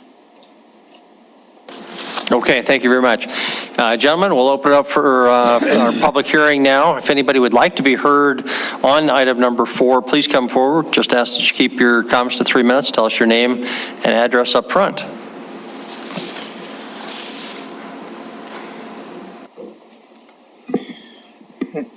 Good evening, Mayor and City Council. I'm Jack Genoway, representing the Billings Chamber of Commerce at 815 South 27th Street, with over 1,000 members employing roughly 43,500 people in the Billings area. And as Mr. Spini mentioned, I was on the committee as well. Public safety has been one of the Billings Chamber's top priorities for several years now. In one of our recent member surveys, almost 90% of the respondents indicated that their business was impacted by public safety concerns. And so to address that, we were happy to serve as sort of the backbone to get the 2021 mill levy passed. We created a crime prevention through environmental design program in partnership with the Billings PD and the Downtown Billings Alliance. And we were actually in favor of a false alarm ordinance even before the CPSM recommended it. I did my own little rough analysis of the Billings PD's false alarm statistics back in early 2020. And to add to some of the statistics that you see up on the screen, it looked to me like 20% of the addresses that generated false alarms were responsible for about 57% of the alarms. So that goes to both the necessity of this ordinance, but how solvable this problem seems to be. This ordinance strikes a really good balance between being overly burdensome and being ineffective. For example, in Little Rock, Arkansas, you get a warning for your first, second, and third false alarm, and then the fourth offense is only a $25 fee. On the other end of the spectrum, in Los Angeles, there's no warning whatsoever, and it's $216 for your first offense. And it goes up from there. And I'll mention that most other programs out there have an annual licensing fee between $25 and $100. And so this ordinance is significantly less burdensome than those. And in fact, I reached out to a handful of businesses from around town and did not receive any major objections to this ordinance. By creating an incentive to operate alarms effectively, I do believe that this ordinance will reduce calls for service and make both the fire, and police departments more efficient.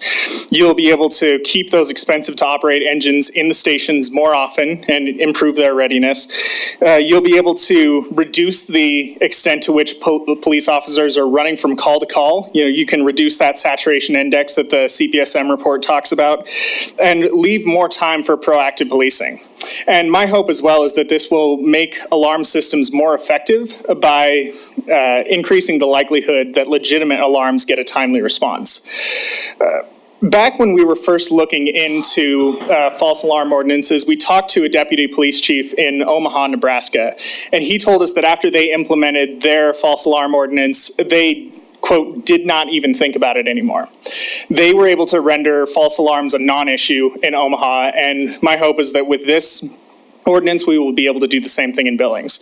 And the Billings Chamber of Commerce is happy to assist in any way possible. Thank you. Thank you very much. Councilmember Trickey, did you have a question? Jack? I think correct me if I heard you wrong, but when you were talking about what some of the other areas are doing, did I hear you say that some of them are charging a license fee for having an alarm system?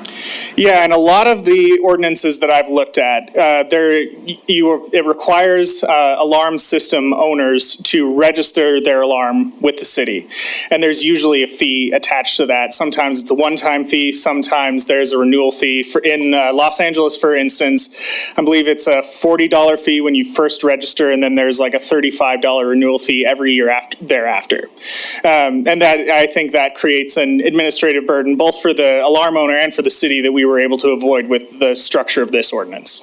And Jack, just to be clear, I assume that would only apply where you've got a monitoring agent service who could potentially make a call to the police or the fire department. Some people just have standalone alarm systems without any sort of connection to a monitoring service or the police or fire department. Correct. Every one of them that I have read makes a distinction between an alarm that only operates internally and an alarm system that actually connects to 911. Okay, thank you very much. All right, thank you. Any other public comment as part of our public hearing on item number 4? Thank you. Do not see any other public comment, so we will close the public hearing. Lots of hands. Councilmember Shaw? Thank you. I'd like to make a motion for approval. Having conducted a public hearing, considered written and spoken public testimony, I move to approve first reading ordinance amending Article 14-600 BMCC as recommended by staff. Second. Second by Councilmember Ronning. Motion is for approval. Discussion on the motion. Councilmember Ronning? Thank you. I so strongly support this ordinance. I actually brought this as a discussion item in 2019. And I really want to give credit where credit is due. And while we recognize the CPSM study, this really came from police and fire. And I really credit them. This really goes back to almost like Lean Six Sigma type stuff, because it was police and fire that really started talking about this a number of years ago. In one of the ride-alongs I did in 2018, 2019, the officers were talking to me then about how many of these false alarms they go to and how much it consumes their time. And I've heard the same thing from fire over and over and over again. So I really want to give credit where credit is due, and it really is to our police and fire for being really coming forward and saying there's something we can do to change this. And I think it's just absolutely responsible business as well. And I think it's good for the community, and really thank police and fire for stepping up and being inventive in this way. Thank you for the discussion on the motion. Motion is for approval. Any other discussion? Seeing none, we'll proceed to a vote then. Motion is for approval. If in favor of the motion, please say aye. Aye. If opposed, nay. Motion passes unanimously. We'll come back and figure out that schedule of charges. It's 7:13. Let's see what progress we can make on our next item before our break. Denise, would you read item number 5? Public hearing and first reading ordinance prohibiting adult use marijuana dispensaries. Staff recommends approval. Action this evening is approval or disapproval of staff recommendation.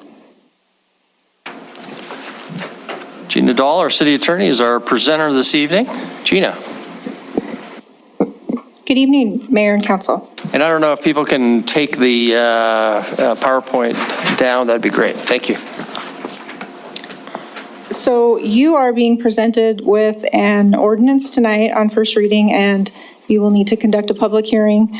This is with regard to the election which was held on November 2nd. As you all know, there was an election at that point, at that time, that was held on whether to allow or prohibit sales of adult use recreational marijuana within the city of Billings.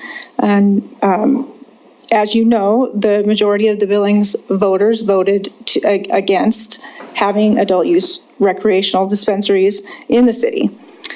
This ordinance is being presented to you as a requirement it's essentially a technical step that you need to take following that election. Montana law provides that if the majority of the qualified electors in the municipality vote to prohibit a category of marijuana businesses, here, that's the adult use dispensaries, from being located in the city may not allow that type of business to operate in the municipality. So therefore, you are required to now enact this ordinance, which will enact the will of the majority of voters who voted in the election. This ordinance it's very simple, it's straightforward. I didn't even provide slides because I think it's short enough that you could take a look at it, but it simply prohibits the recreational use, the adult use dispensaries within the city. Again, it does not prohibit medical marijuana dispensaries within the city. Those and other categories of marijuana businesses will still be allowed, and as you know, regulated by the separate ordinance, which you all passed on third reading tonight. Former medical marijuana licensees will essentially not be able to sell any adult use recreational marijuana in the city based on this, the election which occurred on November 2nd. As you know, the ordinance that you all just passed on third reading goes into effect December 22nd. Now that will be, and at that point, any medical marijuana businesses will be required to have a license. And when the recreational sales goes into effect under state law on January 1st, they will need to have a city license to be able to sell adult use recreational marijuana. And then come January 31st, that sales will be prohibited under state law based on the election, which occurred on November 2nd. So with that, that's all I have to present. If you have any questions for me. Okay, questions for Gina? Are there any questions for Gina before we go to a public hearing? Councilmember Shaw? Just quickly, Gina, would you just clarify for the public that we're not re-voting on the issue that they already voted on, that this is just a regulatory piece that I just think, so that can get a little lost. So I just want the public to be aware that council is not voting on this right now. We're adhering to the will of the voters. Yes, thank you for that clarification, Councilmember Shaw. Mayor and Council, again, yes, just to reiterate, this is a technical step that council is required to take following the election, the outcome of the election, which occurred on November 2nd. The majority of the voters who voted in that election did vote to prohibit the sales of adult use marijuana within the city. So now you are all required to pass this ordinance to enforce and enact that the will of those voters, that the outcome of that election. Okay, thank you. Any other questions for Gina? Don't see any. Thank you, Gina. We'll open it up for public comment now. This is the public hearing on item number 5, the ordinance prohibiting adult use marijuana based on the November 2nd vote. If anybody would like to comment, please come forward. Is there any public comment on item number 5? Do not see any, so we'll close our public hearing on item number 5. Back to council. Is there a motion or discussion? Councilmember Rotting? Thank you. I'll make a motion. Having conducted a public hearing, considered written and spoken public testimony, I move to approve the first reading ordinance prohibiting adult use marijuana dispensaries as recommended by staff. Second. Thank you very much. Councilmember Neese makes the second. Discussion on the motion. Is there any discussion on the motion? Seeing none, we'll proceed to a vote. The motion again is for approval, item number 5. If in favor of that motion, please say aye. Aye. If opposed, nay. Nay. Motion passes. Councilmember Tricky voting in opposition. Council, it is 7:19. We can get the presentation perhaps on item 6 and then take a break. So Wyeth, you're a presenter. You think you can do that presentation in 10 to 15 minutes or so? Yeah.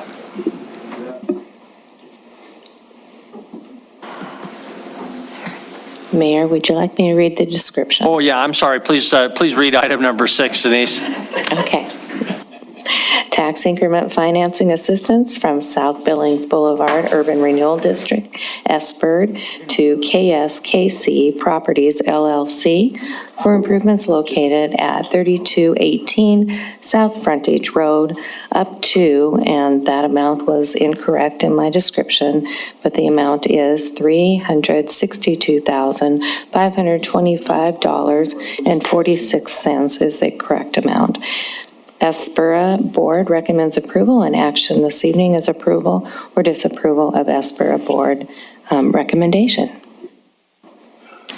Thank you very much. Looks like our presenter is a tag team of Wyeth or just Jim or some... He's going to help me.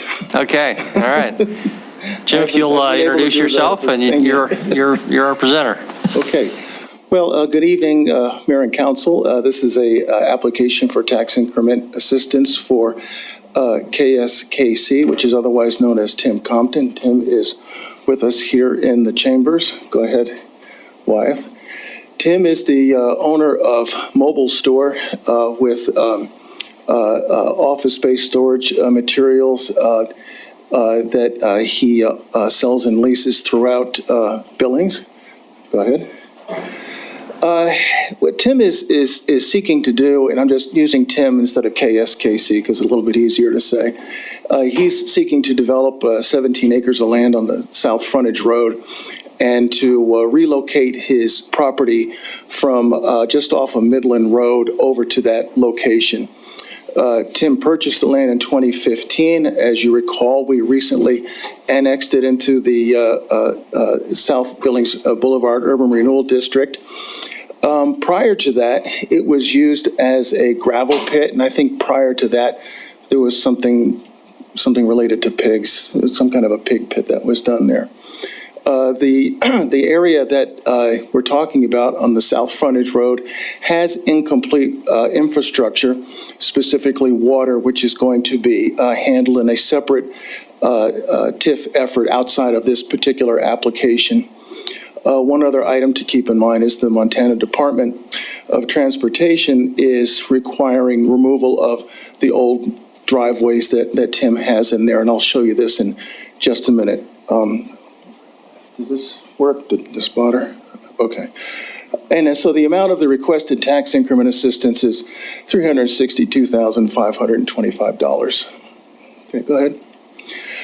This is the application analysis. This is similar to what I've presented to you before, just showing these are the expenses here that we've identified as being eligible under Montana Code, either 715, 4233, or 4288. The total project cost is a little under $3.9 million using the 5-for-1 ratio. The ceiling for TIF assistance is a little more than $648,500. The recommended assistance per our board relates to these items here, and generally speaking, these are bricks and mortar expenses as it relates to tax increment expenditures.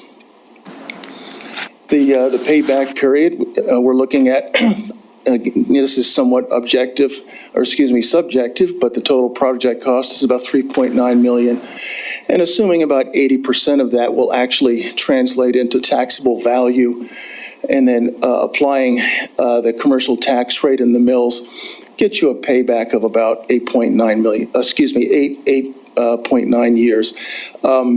I've mentioned this before, the rule of thumb is for every $1 million, generally speaking, for every $1 million increase in taxable value, you generate around $13,000 to $14,000 of tax increment. Go ahead, Wyatt. This is an overhead view of Tim's property. This was taken a few years ago, and you can see the actual gravel pit that was there. And you can see the driveway approaches here and here. These need to be moved to about here and here. I illustrated this in another slide, but big picture, the goals is and what we've been able to do since we started this project. I first met Tim in late 2019, and Tim had expressed to me the need to get assistance to develop his property, is that he was running into some development issues, and we said, well, okay, well, we got to get you into the TIF district, which we did, and then try to secure TIF funds for infrastructure. And then Tim is looking at selling lots to industrial users, and then also to move his business from set off of Midland Road over to this particular location. As you can see, it's on Interstate 90 right here. And again, we're talking about Class A lots. So go ahead. This is just an overhead view of the proposed plat. As you can see, is that there's a number of buildings in here. Some of this will be used for Tim's business. Others would be sold to investors. Go ahead.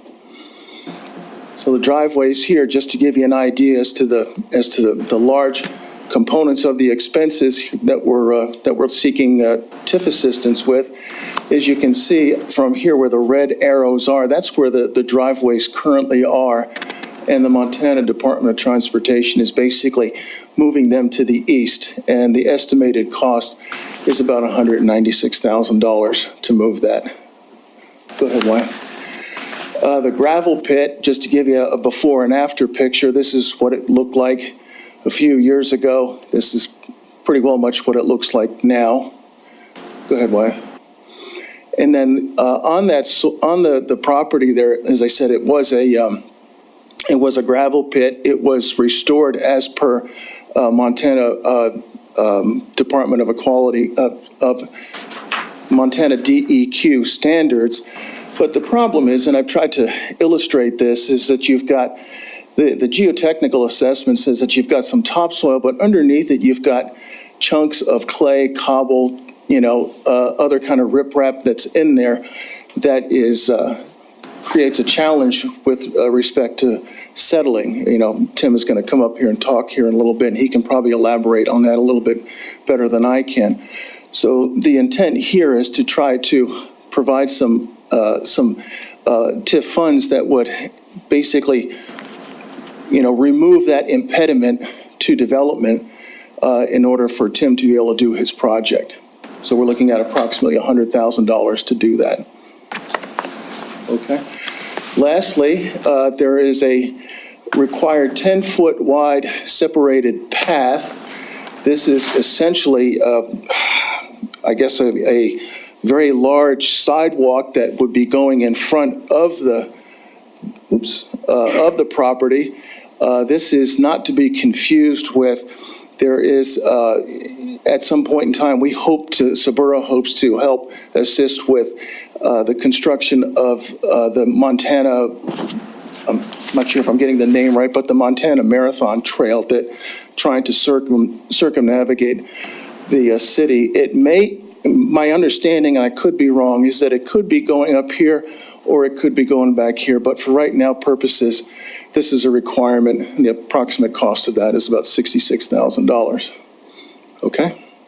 So let me just, I've gone through this very, very quickly, and I just had some, I guess, off-the-cuff thoughts that I'd just like to share with everybody here. There's TIF regulations. If I was to hand you the copy of the Montana Code, it's about this thick, and it's easy to get lost in the weeds on it. So what I'm going to ask you folks to do is, for at least for a minute here, is let's go up to about the 10,000 foot level. and to try to think about, as you deliberate on this, is to consider as to what makes sense in this particular situation. You know, just as an example is that demolition is specifically mentioned in Montana code where there is a building on private property that gets knocked down. That is an allowable TIF expense. The entire, the Montana code can't be completely 100% exhaustive on what all it could possibly be. But in this case, what we're looking at, you know, does it really differ in a material sense from knocking a building down, which the building was an impediment to development now? Well, now there's something underneath the ground that's an impediment. So I think that there's an analogy that could be drawn between the two. Another item to keep in mind is this property is on Interstate 90, and I would venture a guess that it's seen by millions of motorists every single year. And in terms of aesthetics, you know, I think this would help. This would be an improvement to the area as opposed to perhaps looking at, you know, where there's concrete riprap and that sort of thing. As I think this would be an improvement in terms of, you know, what Billings says to the motorist traveling through. I got two more items. One is we have a business owner here, Tim. He's willing to invest, and that's the key word. He's investing millions of dollars into this project. And that basically, if I remember the ratio, it's basically he's putting in $11 for every dollar of public assistance. That's a pretty good ratio there. And the payback is roughly, you know, 9 years. You could almost consider it a short-term loan to a certain extent, you know. And then lastly, let's talk about the taxpayer. Well, what does the taxpayer get out of this? Well, you know, as I said before, is we are asking the taxpayer for about $363,000. And as I said before, just a moment ago, is the payback is about 9 years. If this was, you know, 20 or more years, you know, I might be looking at it a little bit differently. But in this case, it's about 9 years. And that assumes that the market value basically stays the same. You know, I would think that with that investment and other investments that we do have line of sight to in that particular area would kick up the market value, in which case, you know, the taxpayer gets their dollars back sooner. And then, you know, also thinking of the taxpayer is all of us live in Billings, and we benefit by having people who drive through Billings on Interstate 90. You know, instead of seeing an undeveloped area with riprap and other things, is you'll see a commercial area with buildings and commerce. Basically, it would look similar to as if you were traveling eastward on I-90 and you go past the South Billings Boulevard interchange. You see, you know, the Intermountain distributor in Midland parts. You would see something similar to that. So with that, I'm going to hush. Tim, you want to say a few words here? Mayor, council members, Jim explained it really well. There's not a whole lot that I can add to it other than I do think this is a great project for the city of Billings. I think that corridor that we've all been used to going on the interstate isn't the most sightly corridor, and I think the buildings that we potentially might be building down there and the landscape that we might have, just as Jim had mentioned further on down, is very eye appealing, and it will have modern buildings in there. And I think problems that I've incurred that have just kind of escalated as time has gone on that was unforeseen for me. The TIF district has kind of energized my enthusiasm to get this project started, and I'd like to get it started here next spring with the help of the TIF district and your approval. Thank you.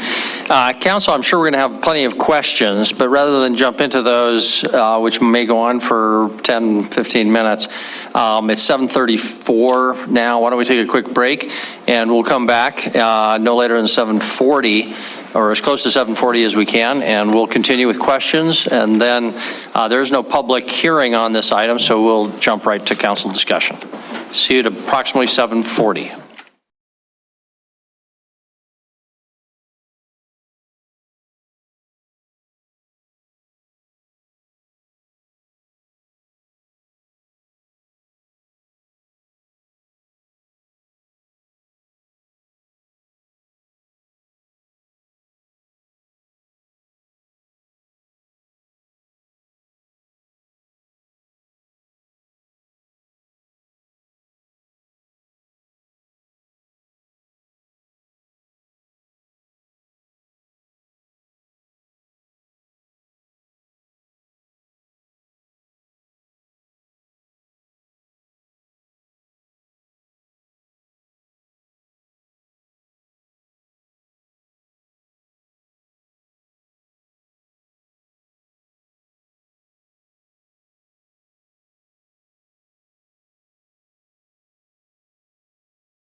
If everybody can take a seat, we will get started.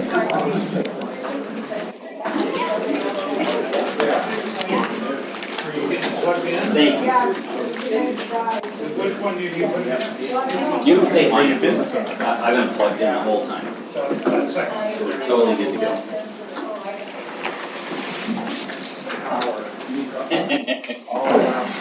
All about the power.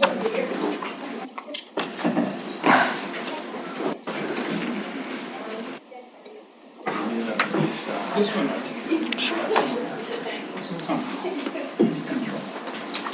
So she's.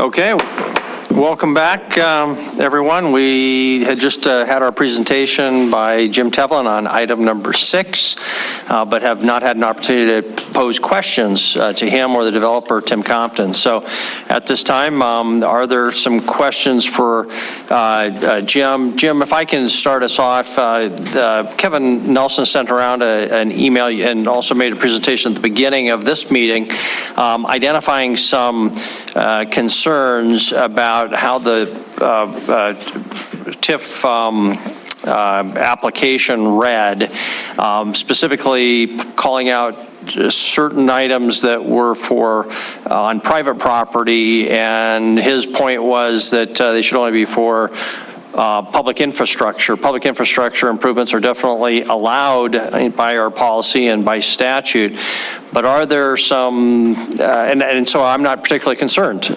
because public infrastructure improvements are contemplated and are allowed, but is there anything in our minutes or in what will be approved that needs to be corrected that, be they typos or whatever, based on your understanding of Kevin's concerns? And I might put the same question to Wyeth as well, because I know he commented on Kevin's concern, but if you want to address that point, please feel free. I think what I'll do is, if I'm understanding I'm going to let Wyeth run with that, if that's okay. Sure, you bet. Wyeth, can you just comment on there's anything that needs to be corrected in the record there, I guess?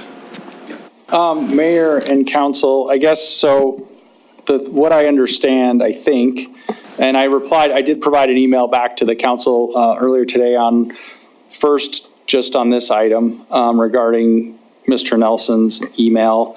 I think the one thing I'm aware of with so you've already kind of addressed the fact that both the soil what's being requested are both, or we've established are both legitimate requests for TIF funding.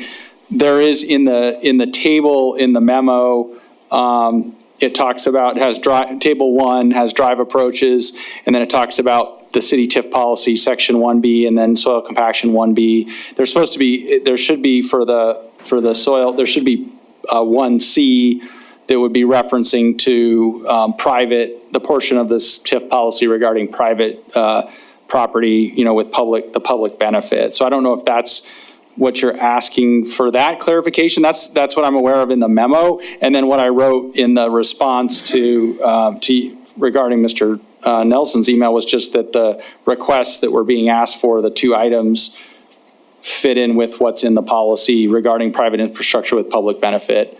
And then infrastructure he talked about the concern that the pathway was going to be constructed separately than the water line, which the city manages private contracts. That's not unusual at all. So that the water line project, which is not part of this, would be done separately, and then the pathway would be done to meet city standards.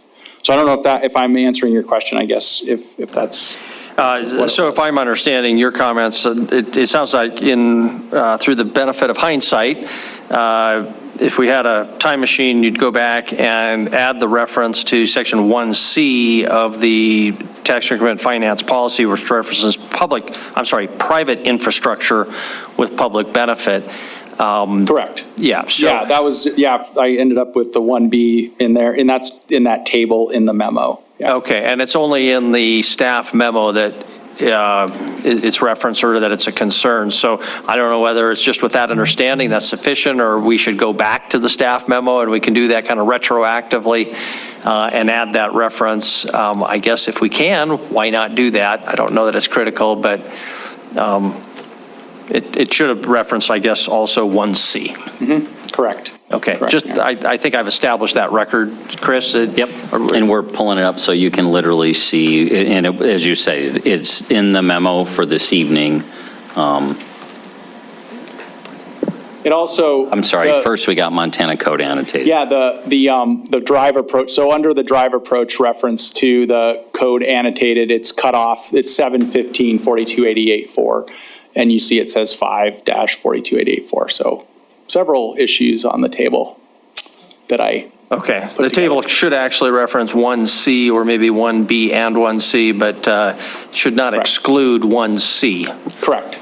Okay, so we've established that. Other questions now for Wyeth, Jim, or Tim Compton? Councilmember Yakowicz, Councilmember Bernice?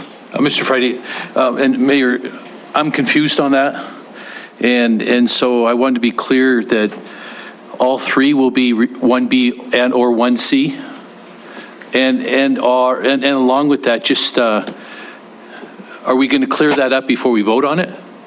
Or what's the process right now? Well, I guess I'm not Mayor and Council. My understanding is that if we say this as part of the process here, that we're clarifying. I don't know what else I can do at this point to fix it, except to have us verify now that we're correcting that we're talking about 1B and 1C in this table, and also that code reference was the 7/-1 got cut off.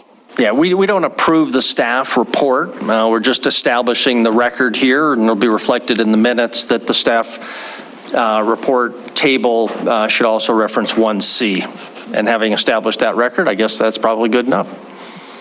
Okay. And just to clarify for you, I guess, Councilmember Yakowicz, also in the TIF policy, your TIF policy, when it talks about under number 1 permitted uses, it talks about 1, and then A is land acquisition, assemblage, et cetera. B is public infrastructure, including but not limited to streets, storm drainage, and then C is private infrastructure with public benefit. And that's where on the, with the, like the soil compaction one would be the 1C versus when you get the separated path would be 1B. So that's just to, so you understand what we're talking about. Okay, thank you, Councilmember Bernice. Thank you, Mayor. And I guess I'm going to ask for some clarifications. Can you go back to that slide you were just at, Wyeth? Oh, that's right. Kevin's running it, not me. Okay, Kevin. Can you go back? Yeah. There we go. So what you're saying is that first line item there, the drive approach, that reference code is incorrect. That should be 7-15 instead of 5, correct? 7-15. Yeah, the 1 is put 7-15-4288. Okay, so, all right. And then also, I think there was, Kevin Nelson indicated that I think the third item referenced a 715-288, but you've corrected it in the memo to show 4288. Is that, do I understand that correctly? Your memo this afternoon kind of indicated that. I just wanted to make sure that was what you were talking about, and that cleared that up. You said you had dropped off. It appears that a 4 was left out, whatever document. Yeah, actually. Now, it's not left out on this memo, but it may have been when we looked at it at the last work session.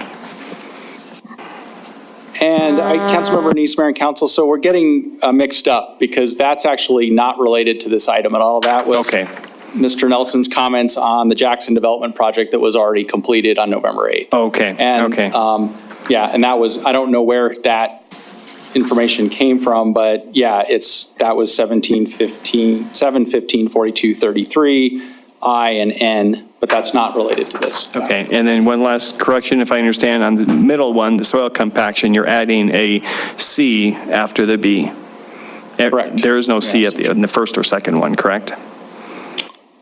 Correct. So the drive approach could be 1B and potentially 1C. Soil compaction for sure is 1C only. And then pathway is public infrastructure 1B. Okay, thank you very much. Okay, Councilmember Brown. Thank you, Mayor. Wyeth, can you clear up for me the soil compaction and fitting into 1C as private property with public benefit? What's the public benefit there other than now they can build on the property? So the public benefit? Councilmember Brown and Mayor and Council, yeah, basically you're able by doing this, it's preparing the property to be redeveloped and be developed, and it's a hindrance right now. That property was what we were talking about that a little bit at the break. The property when it was a gravel pit and then it was remediated, whatever those DEQ standards are, which I don't know what all they are, but apparently they're fairly minimal, I guess, back to the to remediation and to build structures on that property. There's fill and stuff in there that's got to be, it's got to be addressed. You can't put support buildings and stuff there. So basically we're getting this property so it can have redevelopment and have construction on it and then develop and be part of the city and have new development. So that's basically what that's trying, or what that would do. Okay, thank you, Wyatt. Councilmember Purington, Councilmember Shaw. I don't know if this is for Mr. Compton or Jim, but when were you aware of the DEQ requirement? I'm sorry, when was I aware of what? Of the DEQ requirement for soil compaction. I don't know what the soil compaction DEQ is. They have a separate, I'm sure they have rules and regulations where a pit has to be brought back to a certain level if they're going to fill it. And I was not a part of that. That was all done before I purchased it. And so I'm unaware what those requirements are. In fact, the previous owner still has a bond on that, and they're still working with the DEQ to release that bond, and it's about final. So the previous owners did not have to remediate that at all? I think they could have left it as an open pit. Okay. If they chose to, and they chose to fill it in. I guess what I'm getting to is, when were you aware that you were going to have to do this compaction in order to build? After I bought it and started the process of trying to build my own building there. Okay, thank you. Thank you, Councilmember Shaw. Thank you. As this doesn't have a public hearing, I'd like to go ahead and make a motion for approval. Councilmember Running, point of order. Okay, before there's a motion, I need to recuse myself from this vote. I had raised my hand earlier, but you didn't see me. Oh, I'm sorry. So that's okay. Yep. I just need to recuse myself from this Okay, vote. thank you for reminding us of that. Okay, Councilmember Shaw. Thank you. I move to approve the tax increment financing assistance from ESPERD to KSKC Properties LLC for improvements located at 3218 South Frontage Road, as recommended by the ESPERD board. And just the amount, I want to make sure I get this right, is $362,525.46. Is that correct? That's correct. Okay, that's my motion. Okay, motion made and second, or is there a second? Councilmember Joy. Yeah. Motion is for approval, consistent with staff recommendation. Discussion now on the motion. Councilmember Bernice. Thank you. I don't know if we can still ask questions, but I'll ask maybe Wyatt this, or Jim, if you know this, following up on Pam's question about the DEQ and the applicant saying that there's a bond out there waiting for this to be given back to the owner. Now that we have, I guess the owner has found that the soil compaction is poor and now it needs more remediation. Is there a reason why we would move forward on this until we make sure the DEQ sees the results of what's going on, and maybe they would actually make the prior owner fix this instead of the city having to pay the $100,000 to fix it? Councilmember Neese, Mayor and Council, I didn't know until just now that there was a bond outstanding, so I really don't know what that means in terms of the property and in terms of future mitigation. I don't know if Jim or Tim can add to that, but I was not aware of that, so I don't know what that means. Mr. Tevlin? Yeah, I can't add to the bond, but what I do know is, what I do know is, and hopefully I'm not misspeaking here, is Tim's property has been in the city and when it was a gravel pit. And in order to be able for them to, leave that as it was, they had to conform to DEQ standards, which essentially from what I can understand is that there really is nothing else that we can go against DEQ for. I'm not sure what the purpose of the bond is. Tim, can you elaborate on this? Ask Gina. I think that's, bond is a process in any mine site that they have that bond, and I know there's other holdbacks that they have to do to remediate the property.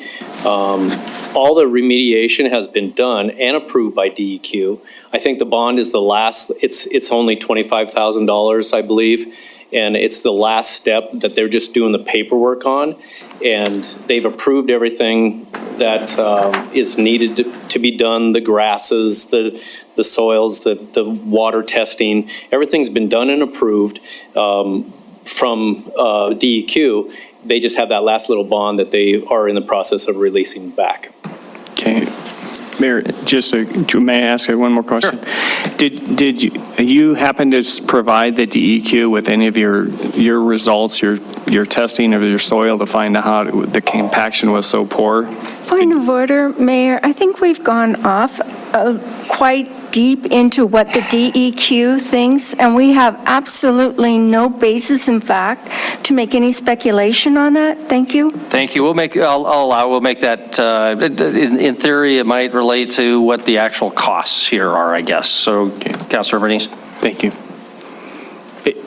Did you happen to share your results with the DEQ on something? Have you been in contact with them to talk to them about that? Not at all. Okay, thank you. Not at all.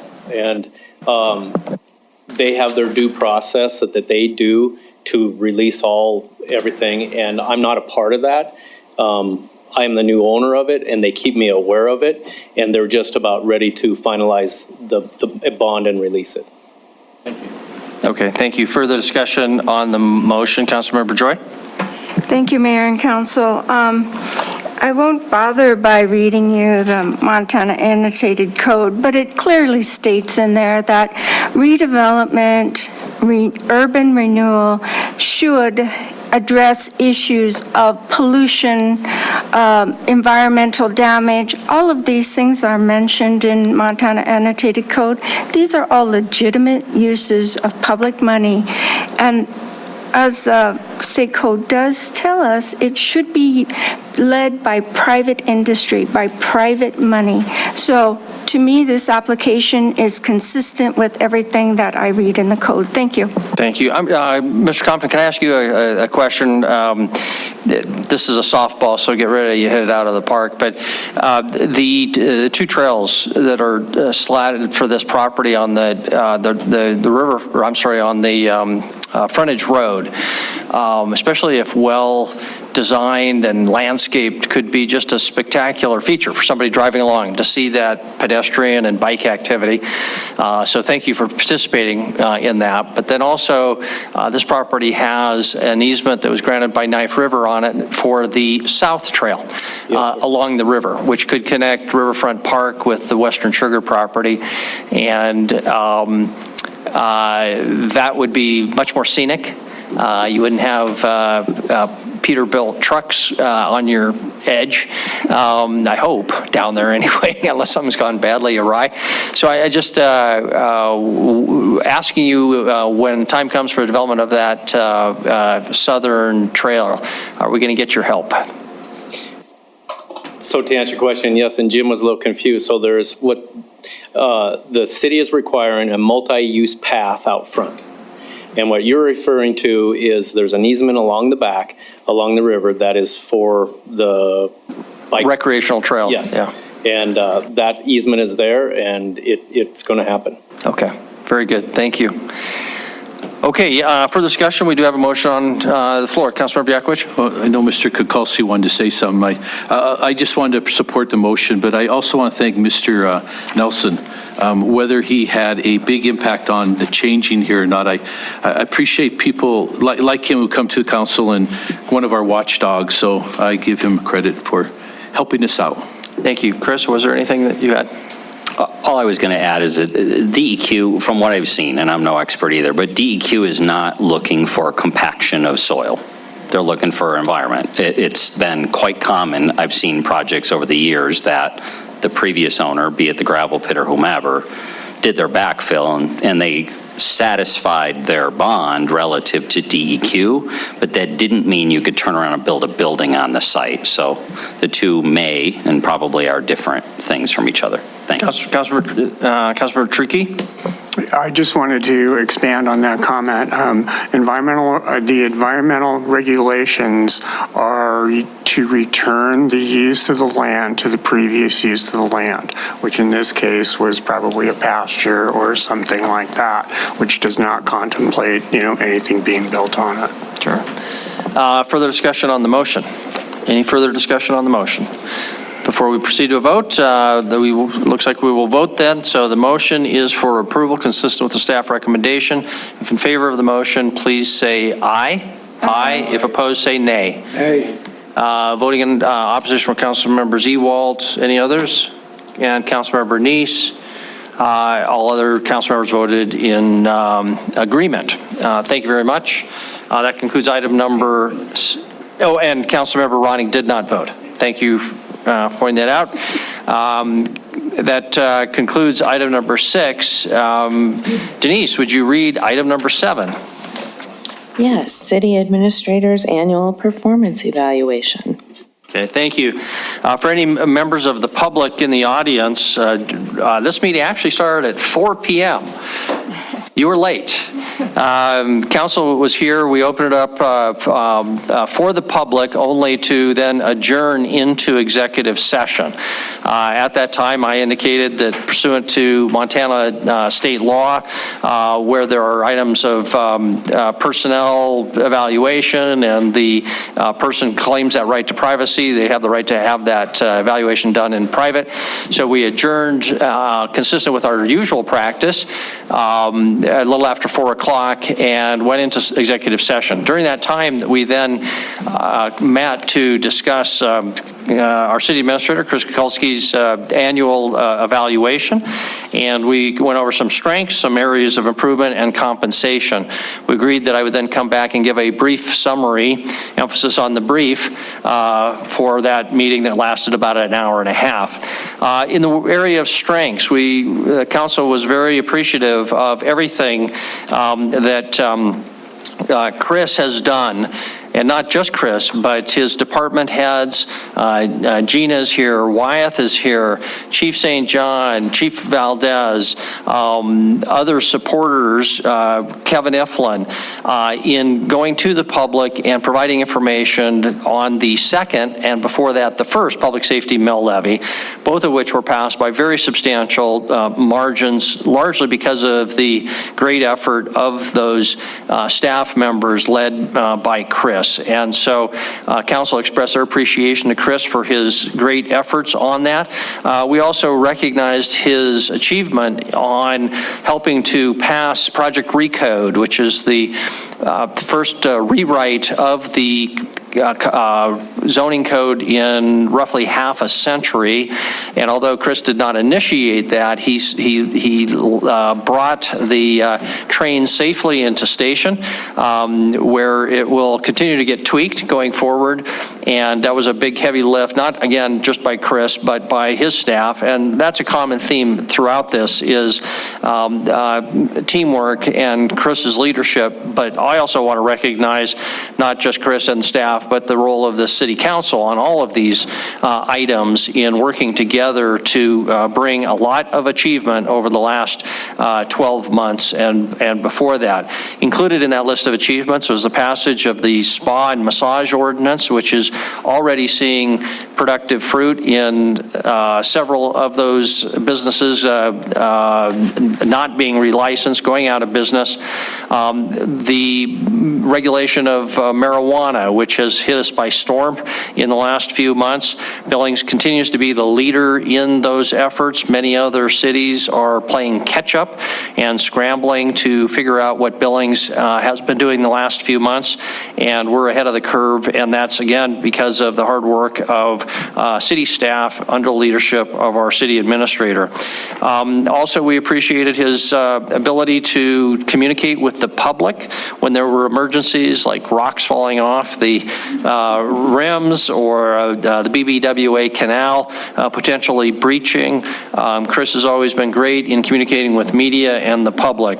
Building relationships with legislators and county officials continues to be a high priority of this city council and of Chris, and Chris has a very good personal manner that is both protective of the interests of the city without alienating other governing bodies.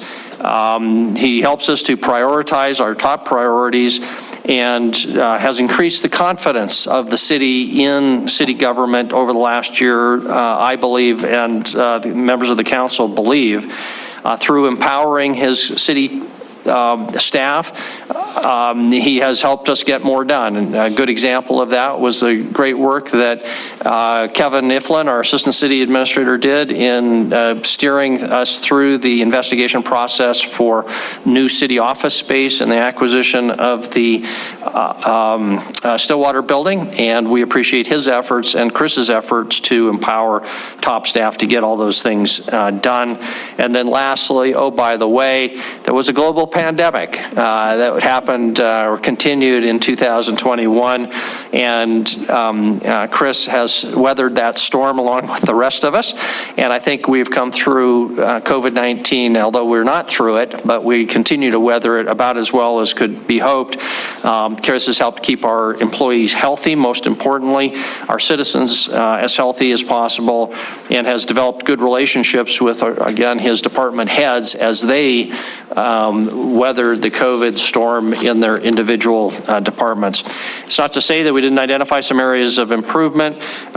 We continue to look for ways to improve communication between the city council and individual city council members and our city administrator. It's difficult with 11 council members to find time to have one-on-one communications. We appreciate Chris's work on the weekly report and individual meetings, but we are always hoping to improve those areas of communication.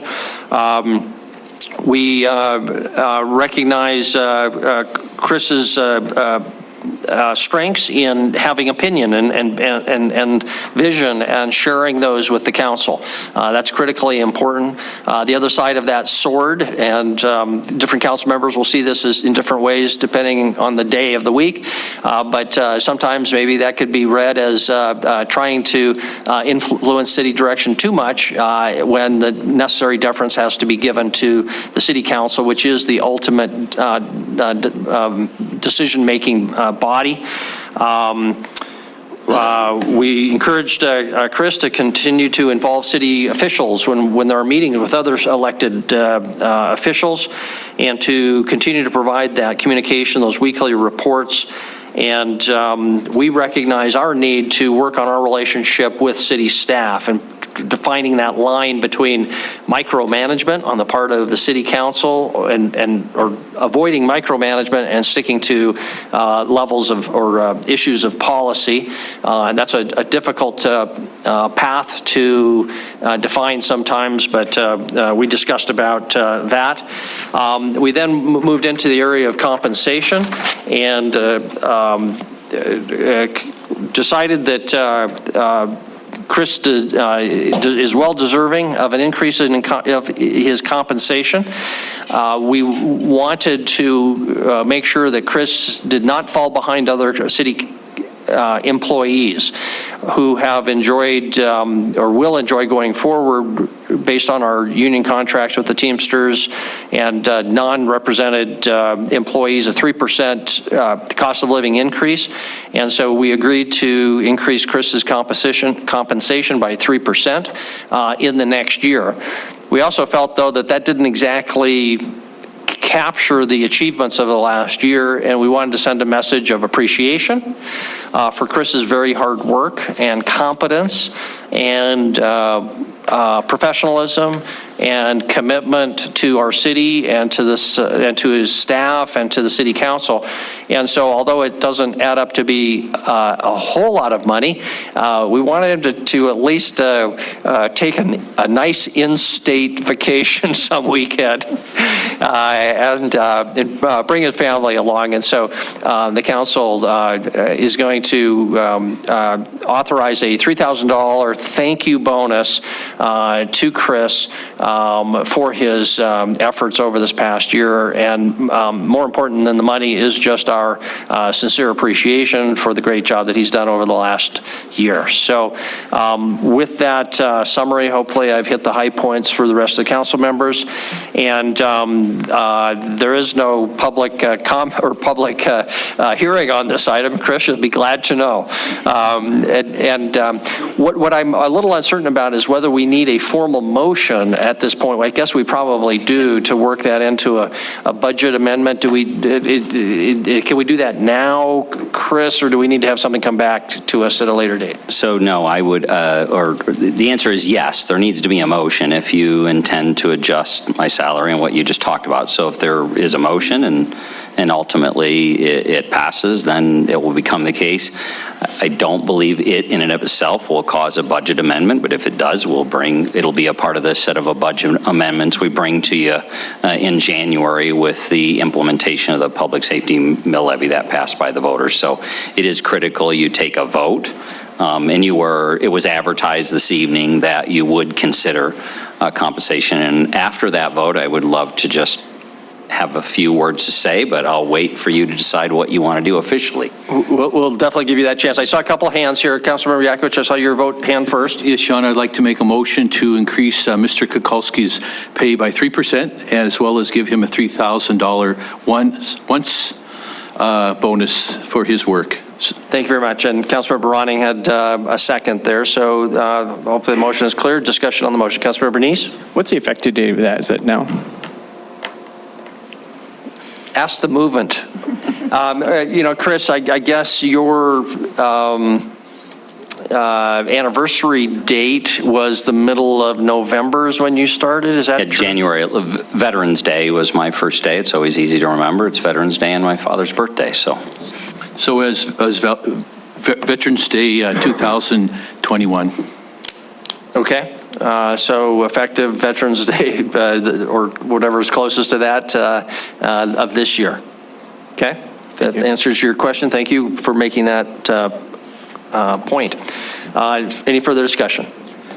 If not, all in, Councilor Biacco. Just one thing, we talked a lot about what he did because he should be doing it.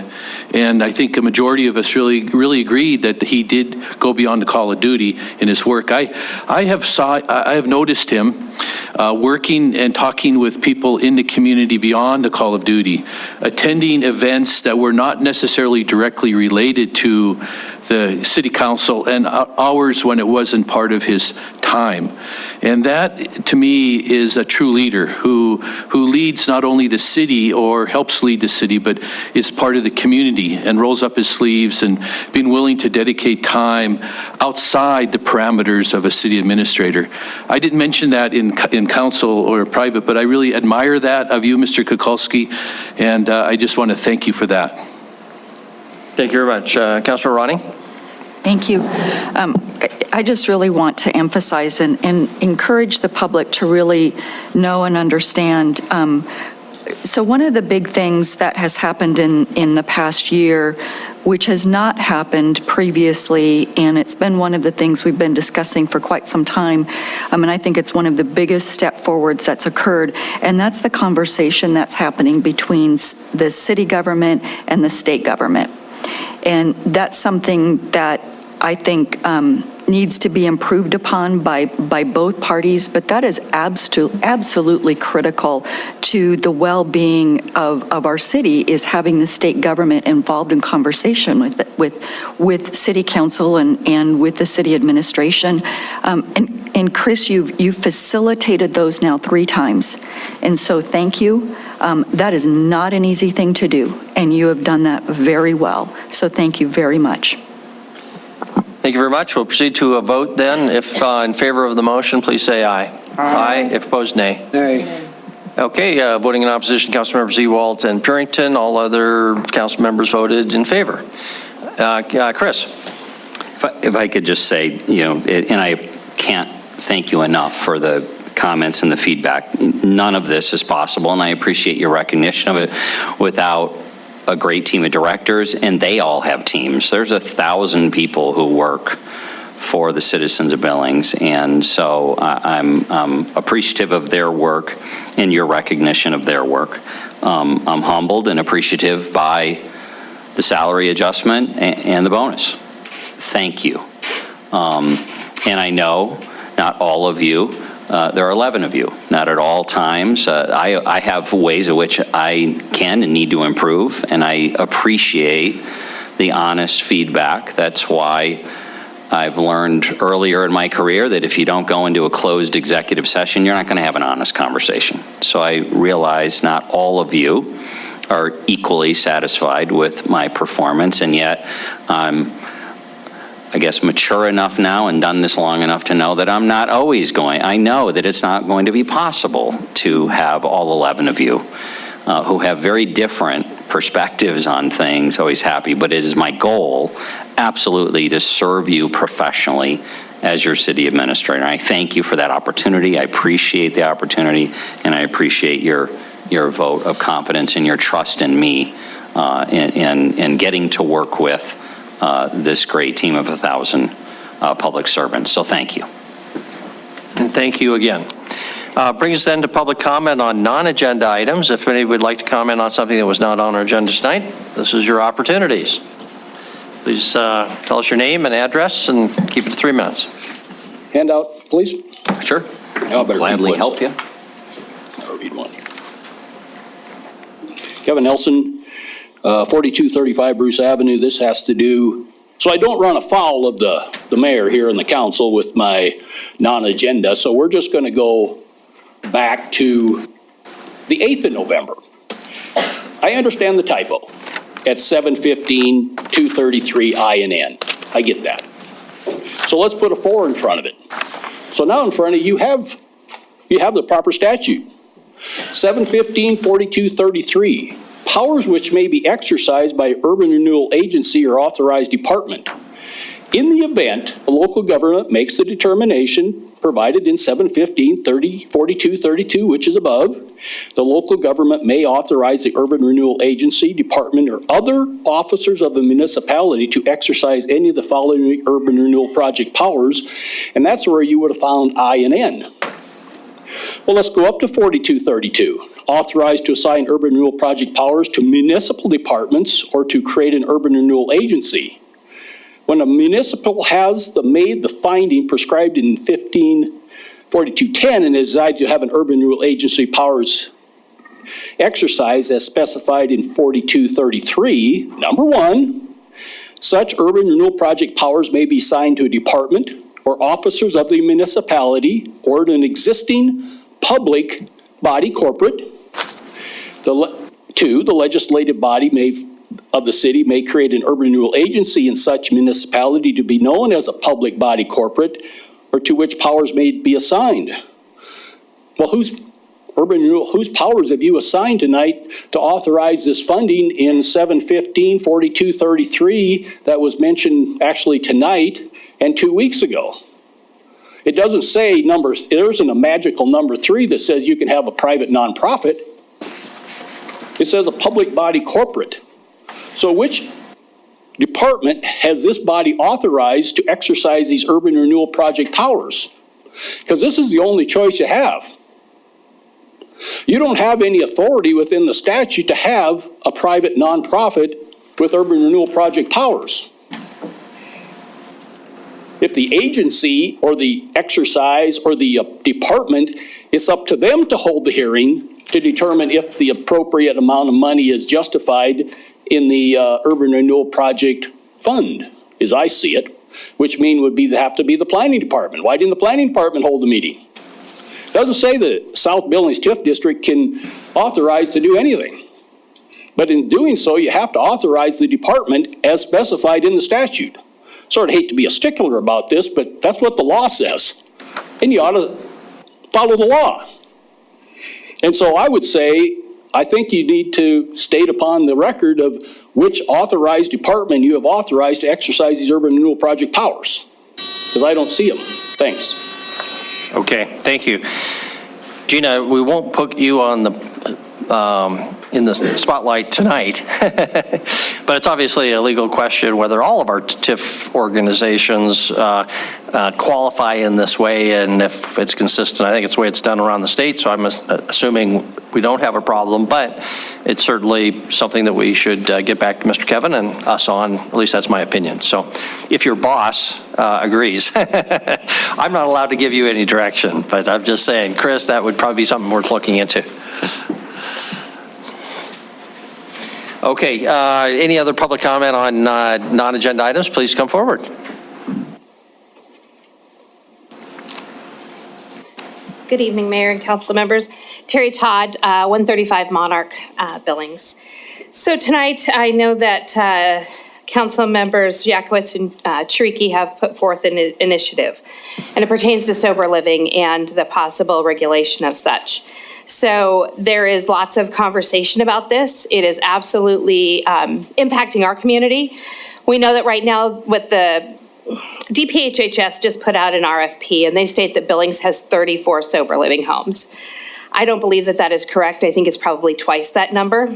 The reason being that they list Gratitude in Action as having one sober living facility, and we have 4. So I am pretty sure that the other owner-operators in the city of Billings are operating multiples. I know that there's one that has 9 and one that has 6. So I think the number of 34 is very inaccurate. So a couple of years ago, I would have told you there was no way to regulate sober living, but what we have found by legislation that came out of Tennessee and came out of Delray Beach, Florida, that is active in California, that it absolutely, there are options. And it's just like your spa ordinance. What you're doing is you're asking a national regulatory body to oversee sober living in the city of Billings. Now, we know that the RFP has come out from the Department of Human, or DPHHS. We're looking at a 3 to 4 year implementation. I don't think that Billings can afford a 3 to 4 year implementation. When we started our homes in 2016, we were one of the first sets of homes in Billings. And in less than 5 years, you have at least 34 plus owner operators.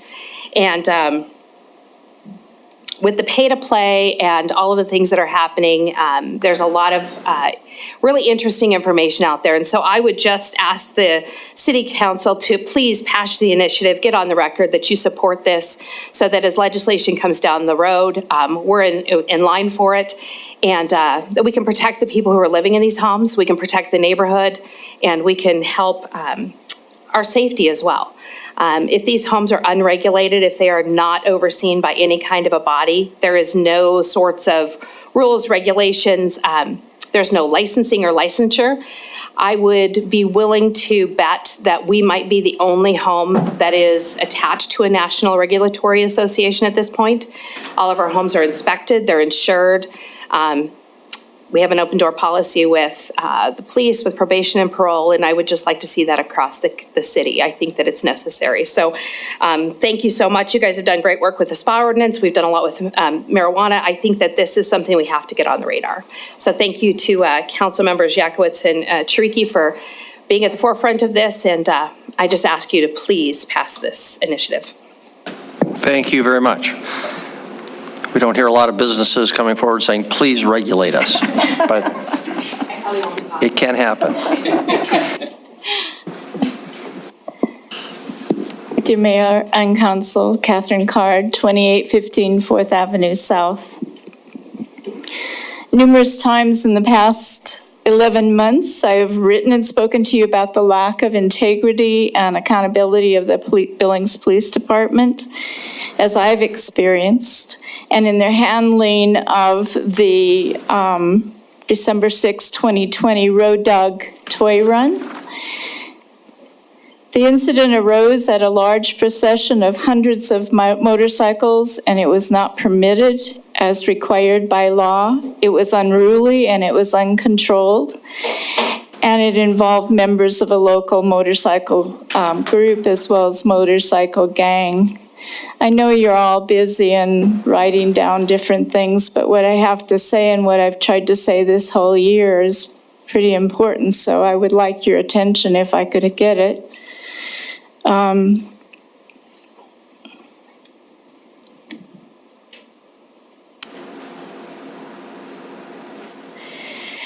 Because of my protests and the facts that the Billings Police Department was handling motorcycle runs and processions not according to the law, Chief St. John finally committed to follow the lawful permitting process for such events. And in fact, the toy run for this year is licensed and permitted as required, and yet 9/11 Remembrance Ride came along this fall and it was not legally permitted. 400 motorcycles took over several streets of Billings without traffic control, without permitting, and proceeded right into the center of town down North 27th, when, as I understand, that's not acceptable as a parade route. How am I, as a citizen or any other citizens, to trust that the Billings Police Department, in fact, is ready to abide by that law covering processions and parades? How are they to understand, if they're not willing to do that, that they are willing to abide by any of the laws? In addition, 69 days ago, I submitted a public records request from the city concerning that 9/11 run, that 9/11 procession, and it has been held up by the Billings Police Department. It's a simple thing to get information about what was done to allow that to happen or what was not done. Simple thing. And yet it's being held up. And yet you continue to raise Chief St. John to such a level of non-questioning that when a public citizen like myself questions his integrity or the integrity of the department, you have great problem with that. And I'm asking you to rethink that position of yours. Thank you.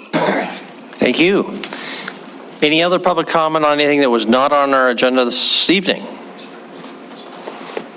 Not seeing any, we will close our public comment period and move to our last item, which are council initiatives. We know that we have some. Council Member Yakowicz? Yes, thank you, Your Honor and Council. I gave you, and thank you, Council Member Cherokee, for working with me on this. And we sent this memo to Mr.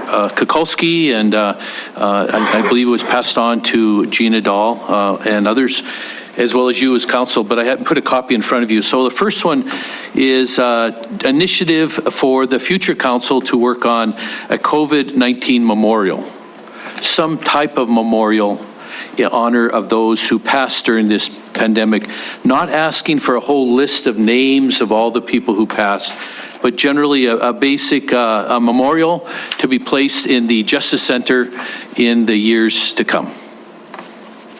As we are looking at either, some have already mentioned maybe to do a fundraiser, even to raise the money in order to cover that. So I'm comfortable even looking at that part, but we did throw out an idea of a design of $5,000 and then the memorial itself for $50,000. So that is basically the initiative that you have before you. Thank you, Councilmember Yakowicz. Can you help us to understand kind of what the next steps would be, or if this is approved, what we would be doing, and also what we would not be doing? Yeah, so I thought that I would be in charge and I would stay another 6 years working on this. But basically to pass it on to, well, Mr. Cherokee, would you like to answer that? Councilmember Cherokee. Sure. Basically, in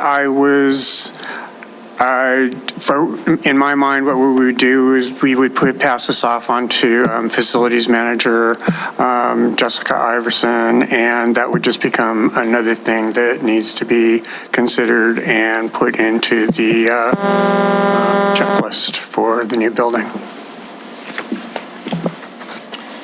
So Mayor and Council, maybe just a little clarification, if you go to a vote, is do you want us to incorporate this into the design and engineering of the building, or is this just something that's going to be a standalone that could be placed somewhere in the building? Might be helpful for the design portion of it.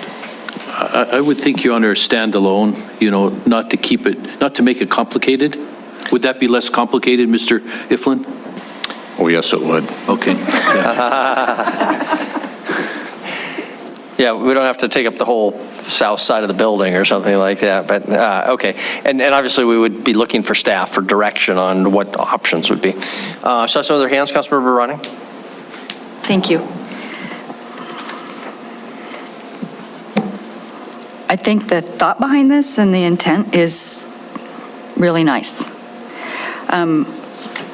I think one of the most significant things that happened during the pandemic were the teepees up on the rims, done by Pretty Shield Foundation. I think the significance of that, that entire really grassroots, organic, truly amazing gesture and action that was done by Pretty Shield Foundation, I think was so significant to our community in that it moved beyond. I would support this city finding a memorial location up by either the airport or some other location that would be acceptable to Pretty Shield Foundation, because I think what they did was so impactful, not only to our community, but beyond. And I know that those rocks have continued to be saved. I would support that. And I think that that was an absolute extraordinary event that took place in our community. I would support that. And I would support that being moving forward with something like that on city property. Chris, on that topic, maybe you could comment on our meeting with Bill Snell, whatever that was, probably 6-9 months ago now. It was, although there was a conversation last week, which was the first conversation since several months ago, that they are intending, and I believe will be getting an application. They're working directly with the Parks Department as they did last year, as well as law enforcement and public works, even though it's a state highway, to potentially do the exhibit again this year. So, we will work with them through the application process for that display. And honestly, there are two overarching concerns. First and foremost is safety.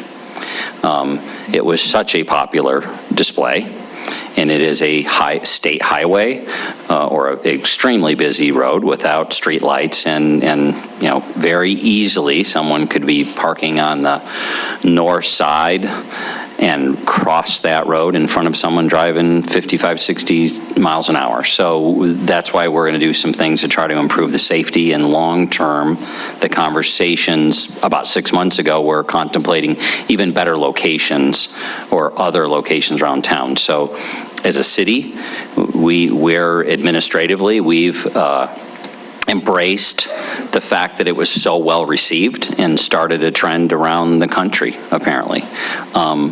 But so are working with them again for this year. Sorry, lost my train. Well, and just what I would say is also part of that conversation was a desire by the Native community to have a memorial potentially in Surgeon Rock Park in that area that would be a more permanent, lasting recognition, but it would have a Native focus, and we would defer to their judgment on the layout. I think the goal of this is much broader than that and is more city-focused, broader. But just comment is that I was very grateful that 6 months ago we were able to bring together Mr. Snell and Basita, Mr. Kukulski and the mayor and Mr. Snell, and that was really a wonderful conversation that continued to allocate some land up there. So that is definitely a great win for our city. This one here is just more a simple display here locally at the building where I think a lot of people would be able to see and appreciate. So two different things, but both I support. And also, I think it should be mentioned that the dollars that are largely paying for the acquisition and remodeling of the Stillwater building are COVID relief dollars, and maybe that's part of the initiative form, I'm not sure, but of course that's relevant. So Mayor and Council, the piece I would add is if the initiative passes, it'll get added to the priority list. That's where the initiatives go. I would frankly encourage that this not be passed off to staff. It's a memorial.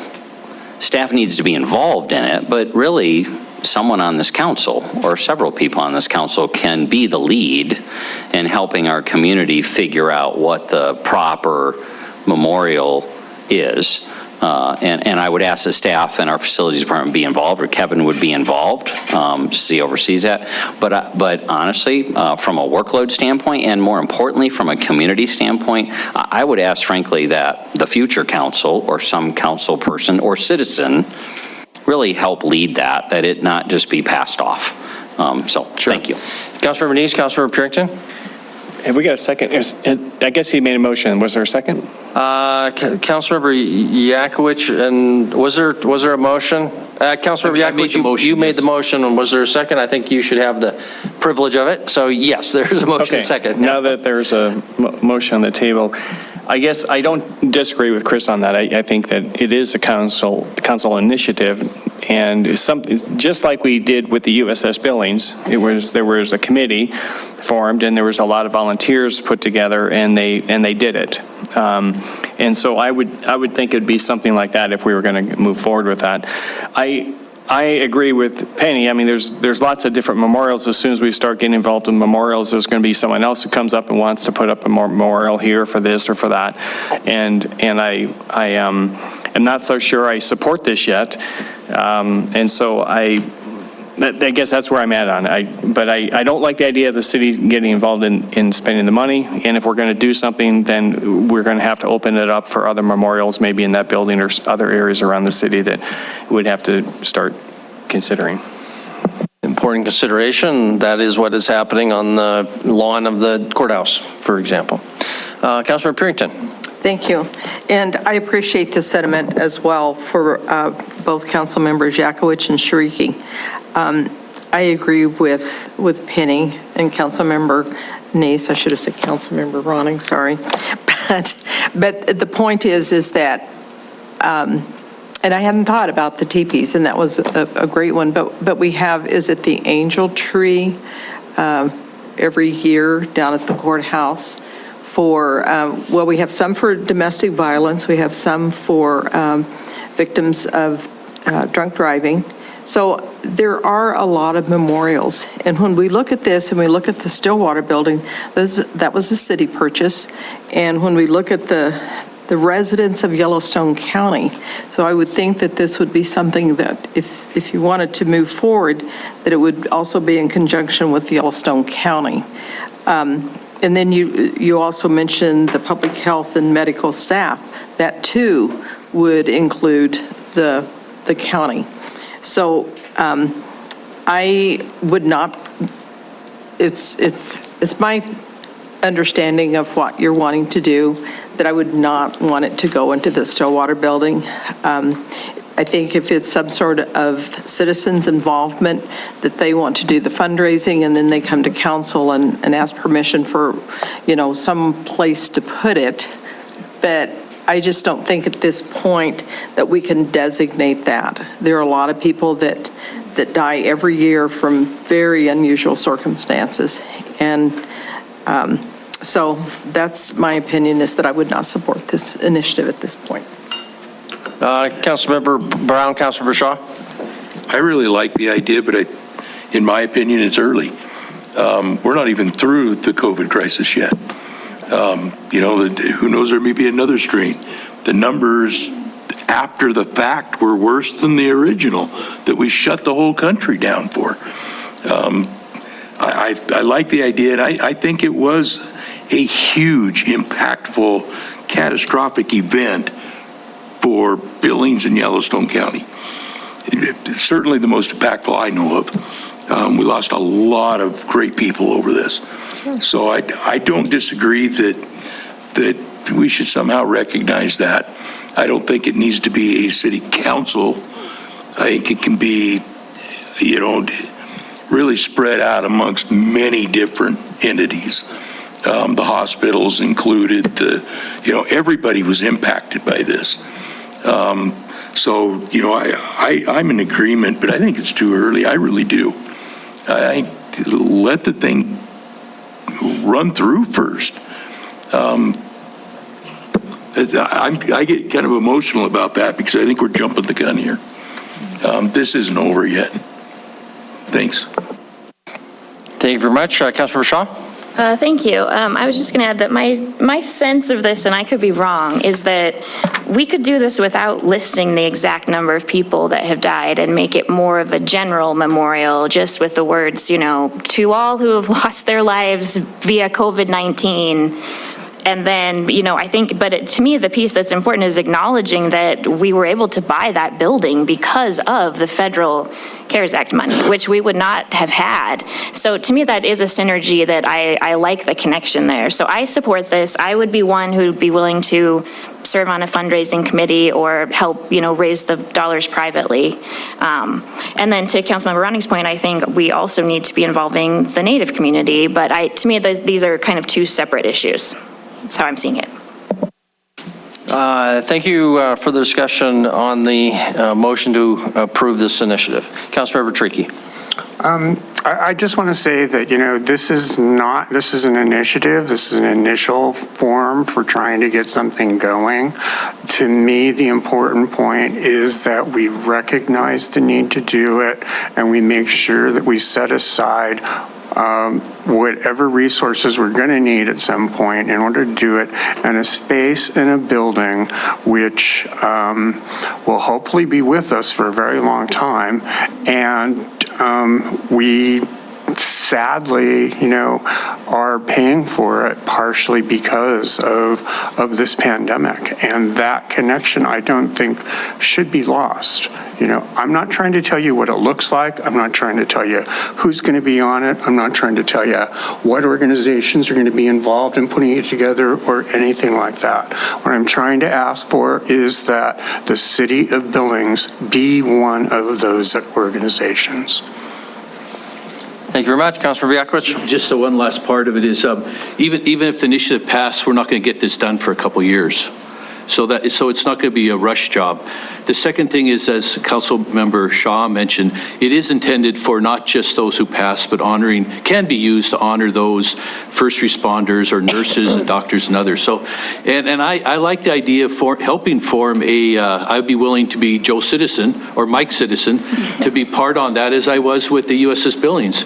And we raised $150,000, $200,000. So working with other council here, it gives us the green light. It gives a little stamp of the council. And with that in mind, I would throw my hat in to lead the project or be with the council to do it. But I don't expect it to be done tomorrow. It's going to take 2 or 3 years to even to get the building going, right? That's when the pandemic will be all over. We hope, knock on wood. I'll just comment, I will support this. If we approve this, it might happen. If we don't approve it, it won't happen. And it's at least worth investigating. I'll gladly throw my hat into the ring to help in whatever way I can. And I do think it's important. The scale of death of the COVID-19 is unprecedented in my lifetime, and hopefully the rest of my lifetime. I've lost track of the numbers now. If I didn't do my research beforehand, but last I looked at it, I think the number of people who've died in our county are greater than in the Second World War, greater than the First World War, many, many, many times more than in the Vietnam War.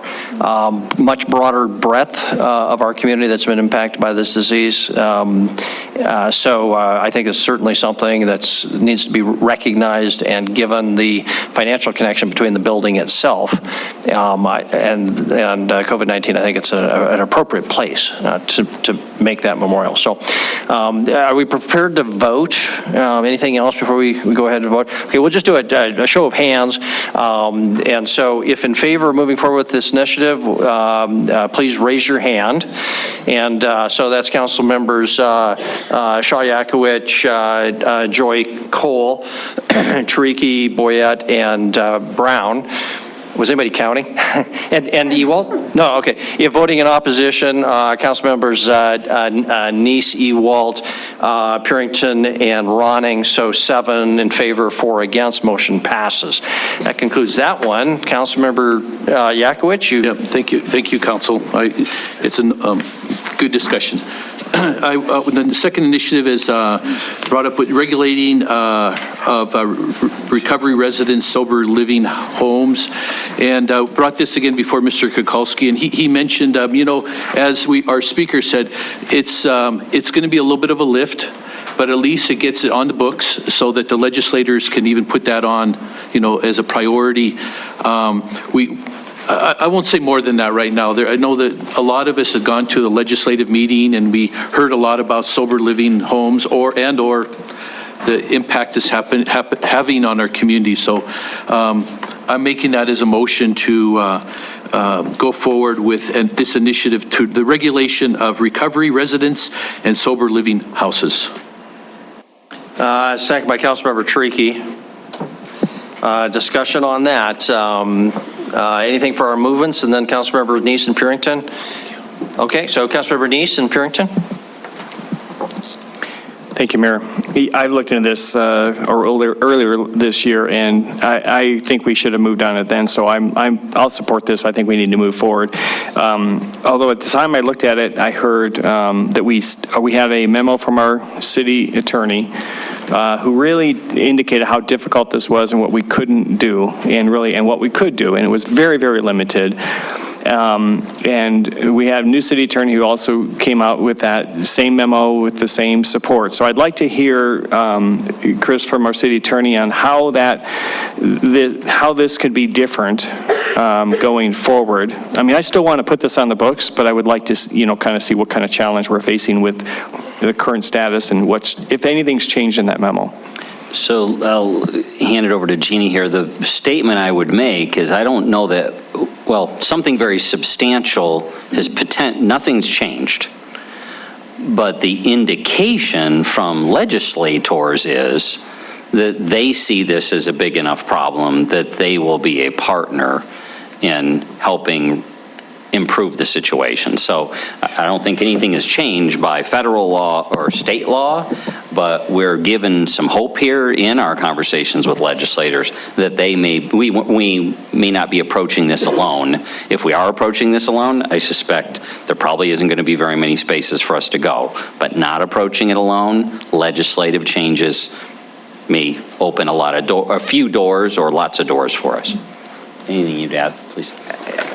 All I would add is that I echo what Chris just said, that the memo, the law that's been cited, that's all good law.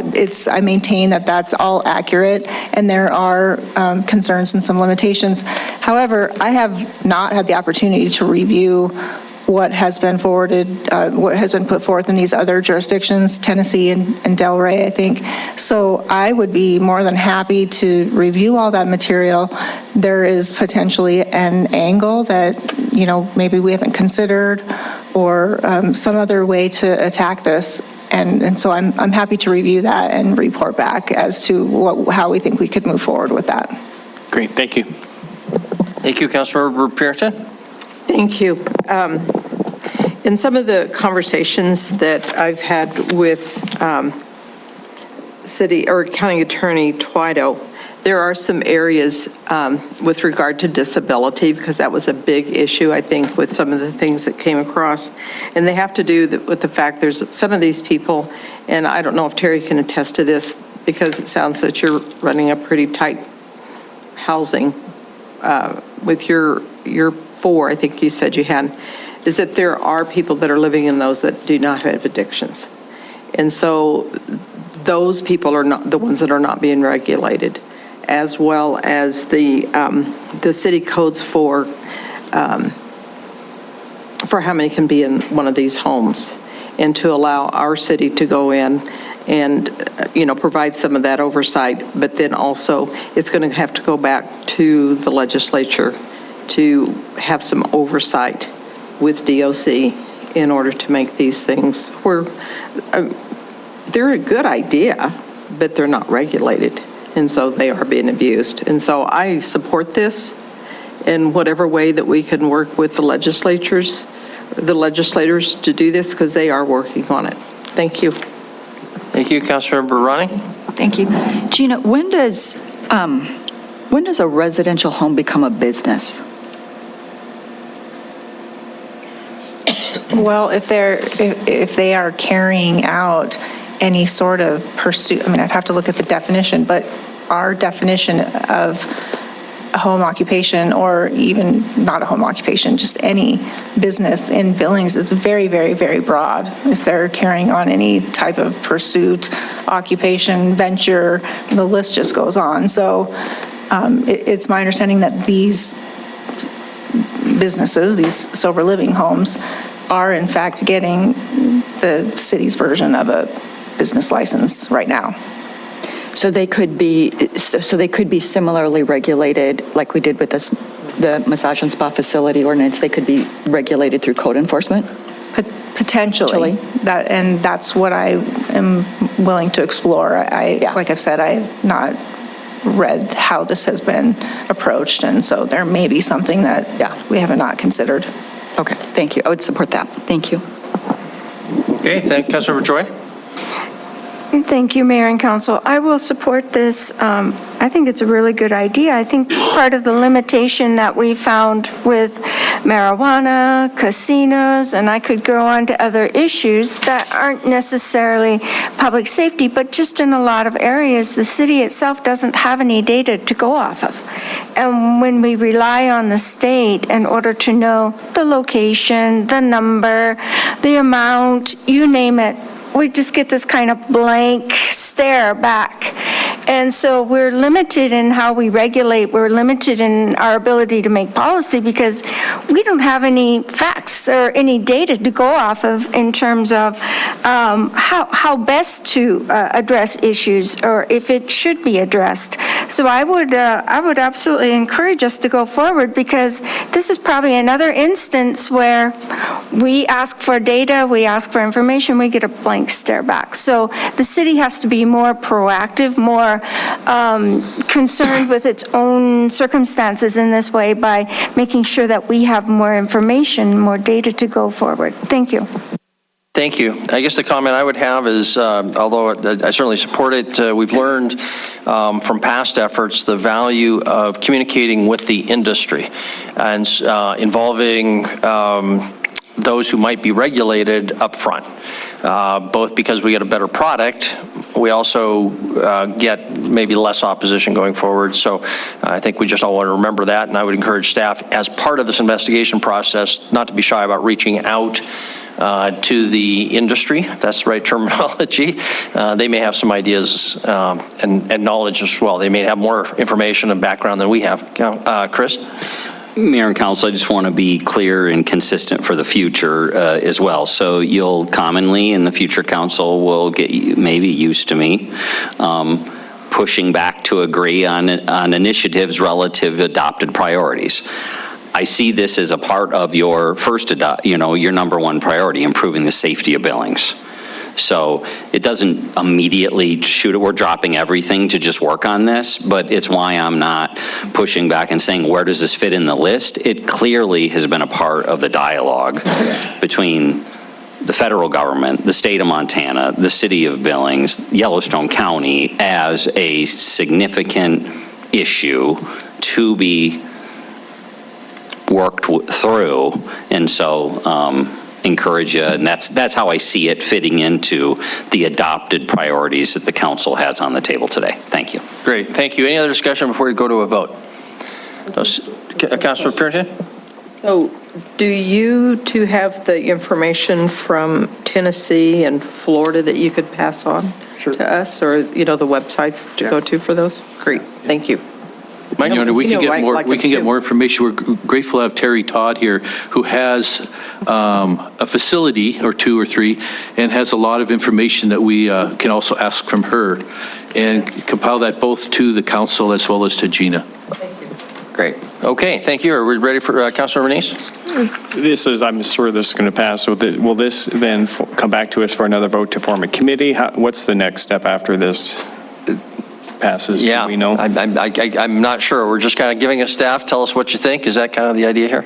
Well, I see some research, it's, knowledge that we need to gain, and this is completely consistent with the conversation we had with our legislators just a few weeks ago. So, I think you're going to have some local work being done to learn more and progress this, but it's my speculation, nothing can really happen much different than, as Gina said, unless there's a discovery from Delray or one of these other cities. Oh, wow, there's a crack in the federal law that we didn't see. We're going to have to do this in collaboration with the state of Montana and legislators for the 2023 legislative session.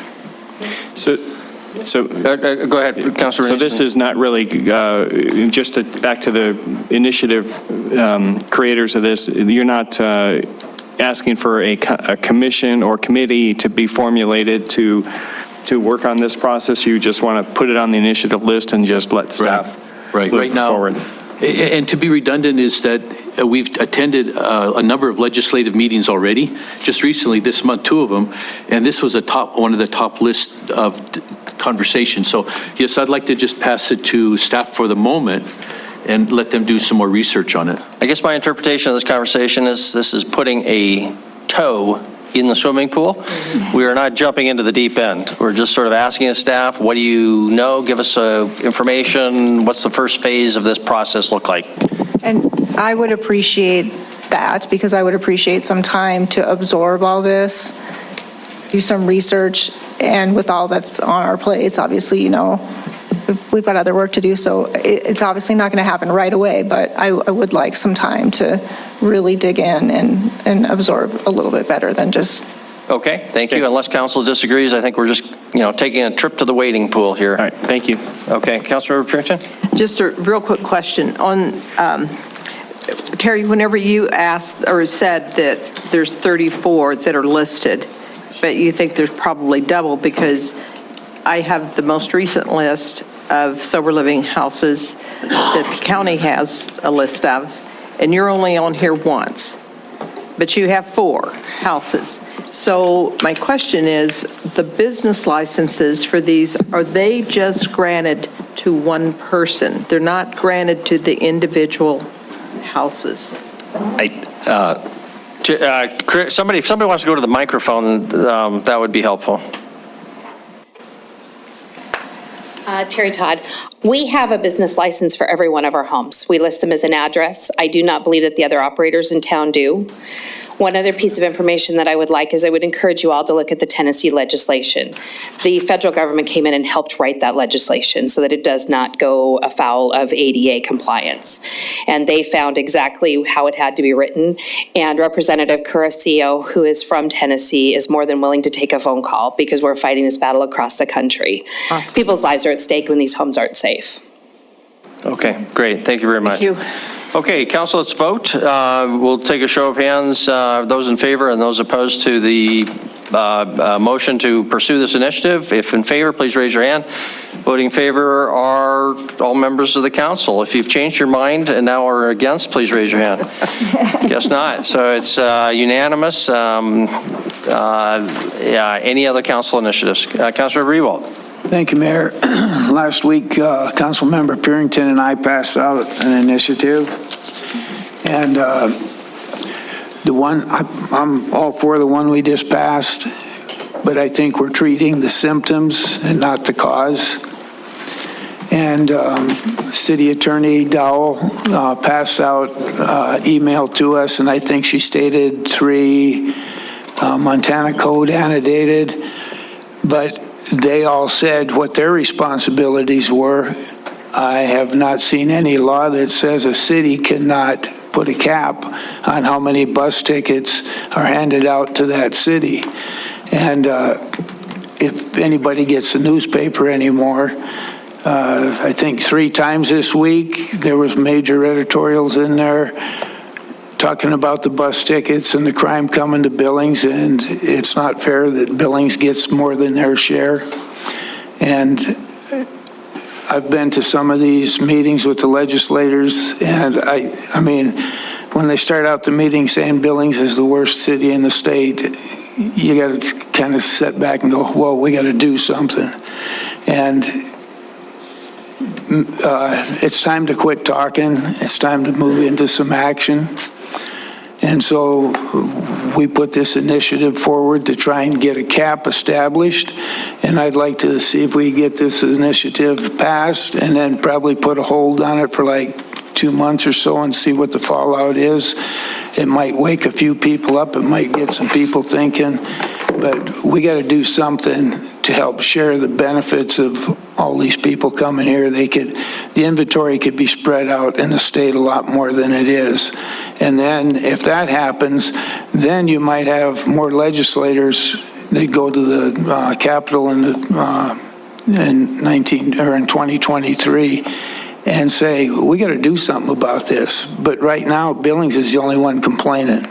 So that's why we brought the initiative, and we can just put it up for discussion. And Councilor Rewald, I apologize, I didn't bring it, and I do remember you handing out your document last week. Thank you. But can you describe for us exactly what it is that we would be doing, and in the elevator speech, a sentence or two?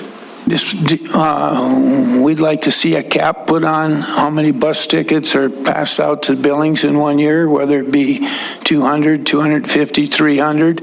It's way better than 600 and some or 700. Because you got to keep adding that every year. So if we get 600 a year in 3 years, we got 1,800. And I'm not sure what the recidivism is in 3 years, but I think it's something like 20-some percent or 30%.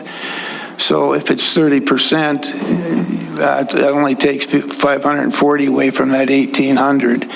So it would take probably 4 or 5 years to get the inventory worked down to where we would actually meet our cap and then keep going from there. But if we don't do something, we're just going to get beat up. Okay, and when you say bus tickets, that's kind of shorthand for the number of parolees, Department of Corrections, conditional release, and probationers. I guess those 3 categories. Councilmember Purington?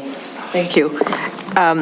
We have had a little bit of pushback on this because there are some dynamics in there with DOC in that the city of Billings cannot tell DOC what to do, and we get that. We understand that. But I think at this point, and especially having this... Excuse me, Mayor, on a call point of order, there's not an initiative and motion on the table yet. I think we're just trying to... Then I'll second. I so move. And I so second. Okay. I was just hoping for good clarity on what that motion is, but I think it's clear enough to people. Councilor Purington? So the point is, and I think Frank's point is well taken, is that the city needs to be very proactive in this. We have allocated the money to work with the state and the county. We're looking now at the sober living. Legislators know it, the county knows it, whether it's the county commissioners, the county attorney, and I think the city just needs to start taking a really hard stance on what we want our city to look like. And it's all part of the public safety priority. I'm sure that it's going to come back as it's still a high priority for this next council until we get a better handle on it. So yeah, there is going to be a pushback on it, and maybe we can't actually legislatively do that with this legislative body, but I think what is important that we send a message to our legislators and let them know that this is what we want to do. We want something to be done, not just talk about it next session. Okay, further discussion, Councilmember Shaw, Councilmember Bernice? Thank you. I don't think anybody disagrees. We all agree. I think this is a huge problem that Billings needs to address. I would really like to hear from the city attorney. When I read that email, I read it as there's about 5 different ways in which this would be illegal or against state law. Can you, City Attorney Dahl, can you please address that? I think that the best way for me to address this is to simply tell you, I have no idea how I would put something like this together. You're talking about probationers, parolees, conditional release inmates. The Department of Corrections places them where they place them. To simply say something like, let's just put a cap on it, I'm just kind of at a loss. I have there's just not a way to do that. The Department of Corrections regulates and decides what they're going to do with their inmates and their parolees and their probationers. We just can't tell them to not place them somewhere. If somebody wants to go live in the city of Great Falls or in the city of Billings or in the city of Missoula, and the Department of Corrections agrees to release them there, we just have no way of telling them they can't do that. I'm kind of at a loss other than to explain it the way I did in the email. That's the legal way of explaining it, but what I've just said here is more of the practical way. Legally, that's an area that's regulated by the Department of Corrections through the state. It would be inconsistent for us to try to locally legislate that in an inconsistent way with what they do. They are vested with the power to regulate in that area. That is where their inmates are released for placement, whether that be pre-release centers or supervision or probation, parole, or other programs like treatment programs. Because it includes places like that, pre-release centers. It includes placements in the Nexus program, the long-term 18-month treatment programs. There are a lot of different placements that the Department of Corrections, and they're vested with that power, and the city can't regulate in that area. Okay, thank you, Jenny. Can I ask for clarification from the movements? Is what I'm reading in the paper is to move forward with a local regulation limiting these number of releasees, which would be different from researching possible legislative cures or that.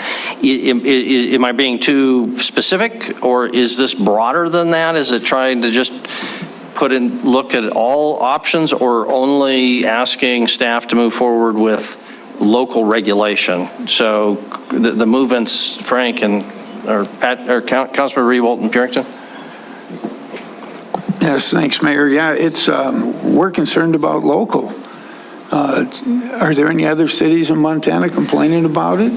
Okay, so it's not to look for legislative solutions. It is just to look at local zoning, licensing, or I don't know what it would be, but. After our meeting that we had that Wednesday, I got together with one of the legislators from Billings, and he told me, because I says, we got to do something in the legislature. He goes, okay, let's look at it this way.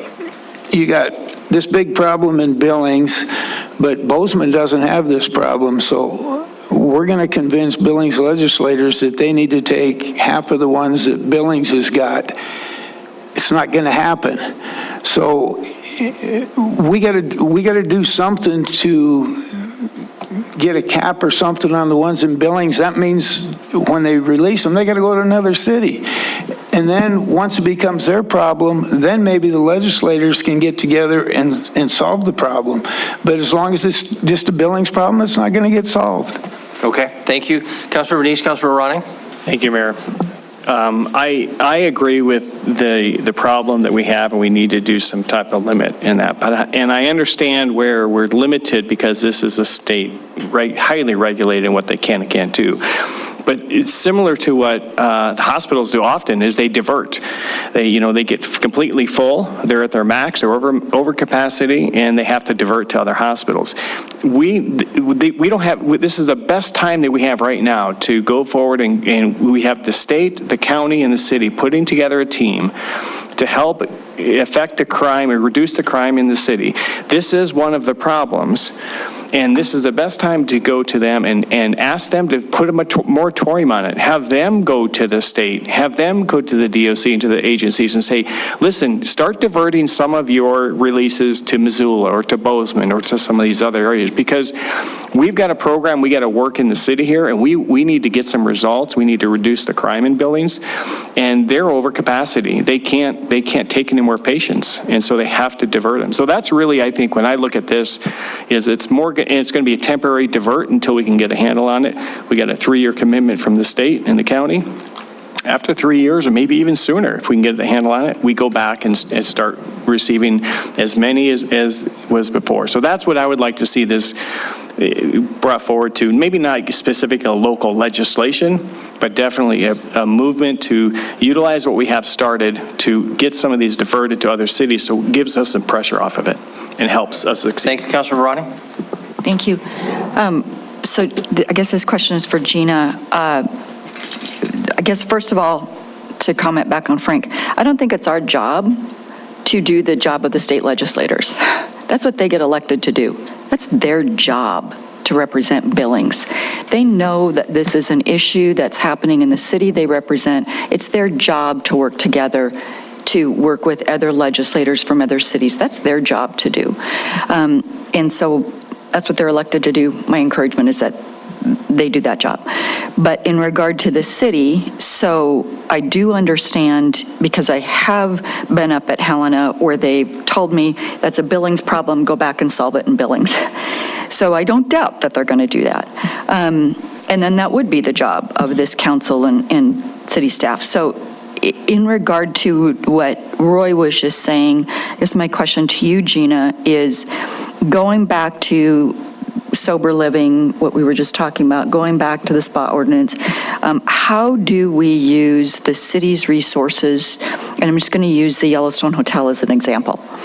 So the Yellowstone Hotel down on Montana Avenue, I think currently right now has somewhere around 27 offenders that are living in there. And I think that's like shared bathrooms and things like that. Is there a way that we can pass some sort of ordinance that, I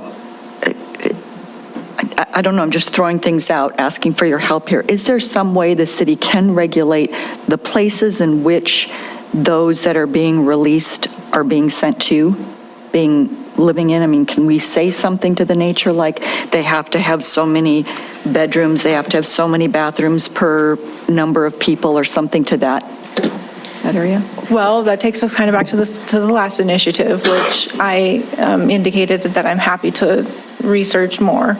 But there are issues with that we've discussed previously with the Fair Housing Act and through HUD and DOJ. So there are issues and concerns there, but it seems that there may be an angle that I haven't considered. So if the City Council were to regulate non-DOC programs, that could potentially be an option. But a lot of the programs where people are released to are pre-releases or the treatment programs or other DOC facilities that I'm just not really thinking of right now. And then simply to private homes. If a person has a parole plan or a conditional release plan to go live with their mom, those are the kinds of things that I think are being contemplated here as the cap. And how does that play in? Only a certain amount of people can go live with their mom. I'm not exactly sure how that part of it would play out, because a lot of people do simply don't all go to sober living homes. They go live with their girlfriends or brothers or. Okay, thank you. Council, we need to move to a vote soon so we can go home. I would all comment, I'm going to vote for this. I think it may be a real short one-paragraph memo from Gina says, see, I told you, we can't do anything. But I'm not sure we're at that point yet, and I think this is a good fit with research that's going to have to happen on sober living homes, research we're going to have to do on looking for state legislative solutions, which I think is probably the only effective mechanism here. But I don't know that we need to rule this out completely. It's a natural fit in this research process. It's just putting our toe in, is my interpretation. We're not committing to anything, and I'm skeptical we'll find anything, but why rule it out when we're already digging around in this sandbox anyway? That's my thinking. Councilmember Joy, Councilmember Trichy. Thank you, Mayor and Council. I'm just referring back to Emma Kirk Carpenter, who is a legislator, who was on that long chain, and in her email, she said that, let's see, Billings accepted 262 offenders in 2020, in 208 in 2021. Missoula accepted 230 in 20 and 155 in 21. And I'm not sure exactly, and that was a report given to the Law and Justice Interim Committee from the Board of Pardons and Parolees. Now, I don't know if that constitutes all the numbers that is referred to when it said that Billings accepts so many more. So I wasn't sure. Is that what, that is the data that she quoted, so I'm not sure when that number is used. Who's this person who's accepting all these people, by the way? I'm just kind of curious. And those numbers were corrected by Kurt Almy. Was that in the email? Yeah. Oh, yeah. Sorry. Yeah. Didn't see all the email then. Okay, thank you. Councilmember Trichy? I think we need to move forward and do something. I'm not convinced I have any idea what a cap number would be at this point, but I do have two questions. I would like to see in as much detail as possible who it is that's actually being released here in Yellowstone County. And also I'd like to know what the process is that the DOC goes through in order to make the determination as to where these people go. One of the things I don't want to do is to cap out people who are coming here on parole because they have family and a job. Because those are people who are very likely to succeed in coming out of this, so that's just, I think there's a lot of unanswered details that we kind of need to start getting our head around before we can move forward with a detailed proposal for what to do about this. Councilor Brown? I think it's important to remember that it's not the number of folks that are coming here, it's the number of folks that come here and break the law. Okay, you can send 1,000 people, and if only 2 of them break the law, it's a great plan. The fact is, I agree with Councilman Ronning, the way to address it really is to make it a little tougher when you get here.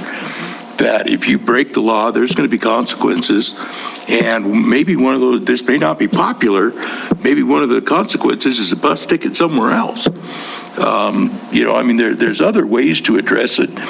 There's no way we're going to dictate to anybody, you can only send 8 people here. That's not going to happen. We all know that. I think Penny's on it. I think she's dead on it. Figure out where the problem is when they get here and try to address that. I think the new public safety levy will help with that. I think looking at these sober homes, I think looking at, a lot of those things and just start picking them off. And I don't know if it's legal to give them a bus ticket back. I don't know. But maybe that's an option. Go to jail or, go somewhere else.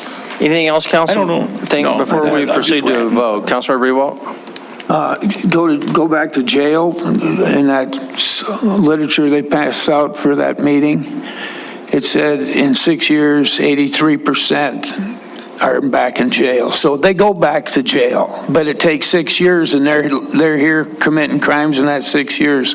You can steal $1,499, and it's a misdemeanor. Okay, any other discussion before we vote? Is the motion clear enough? It's to proceed with this initiative. We'll just ask for a show of hands. If in favor, raise your hand. Council members Yakowicz, Neese, Ewalt, Cole, Chiriki, Purington, Ronning, Boyette. If voting in opposition, raise your hand. Council members Shaw, Joy, and Brown. Motion passes 8-3. Any other initiatives? I just want to know how many additional attorneys you're going to need to hire in your department. Yes. Yeah, so fortunately, we've made some progress on that. All right, thank you, everybody. Productive evening, if long. We're adjourned.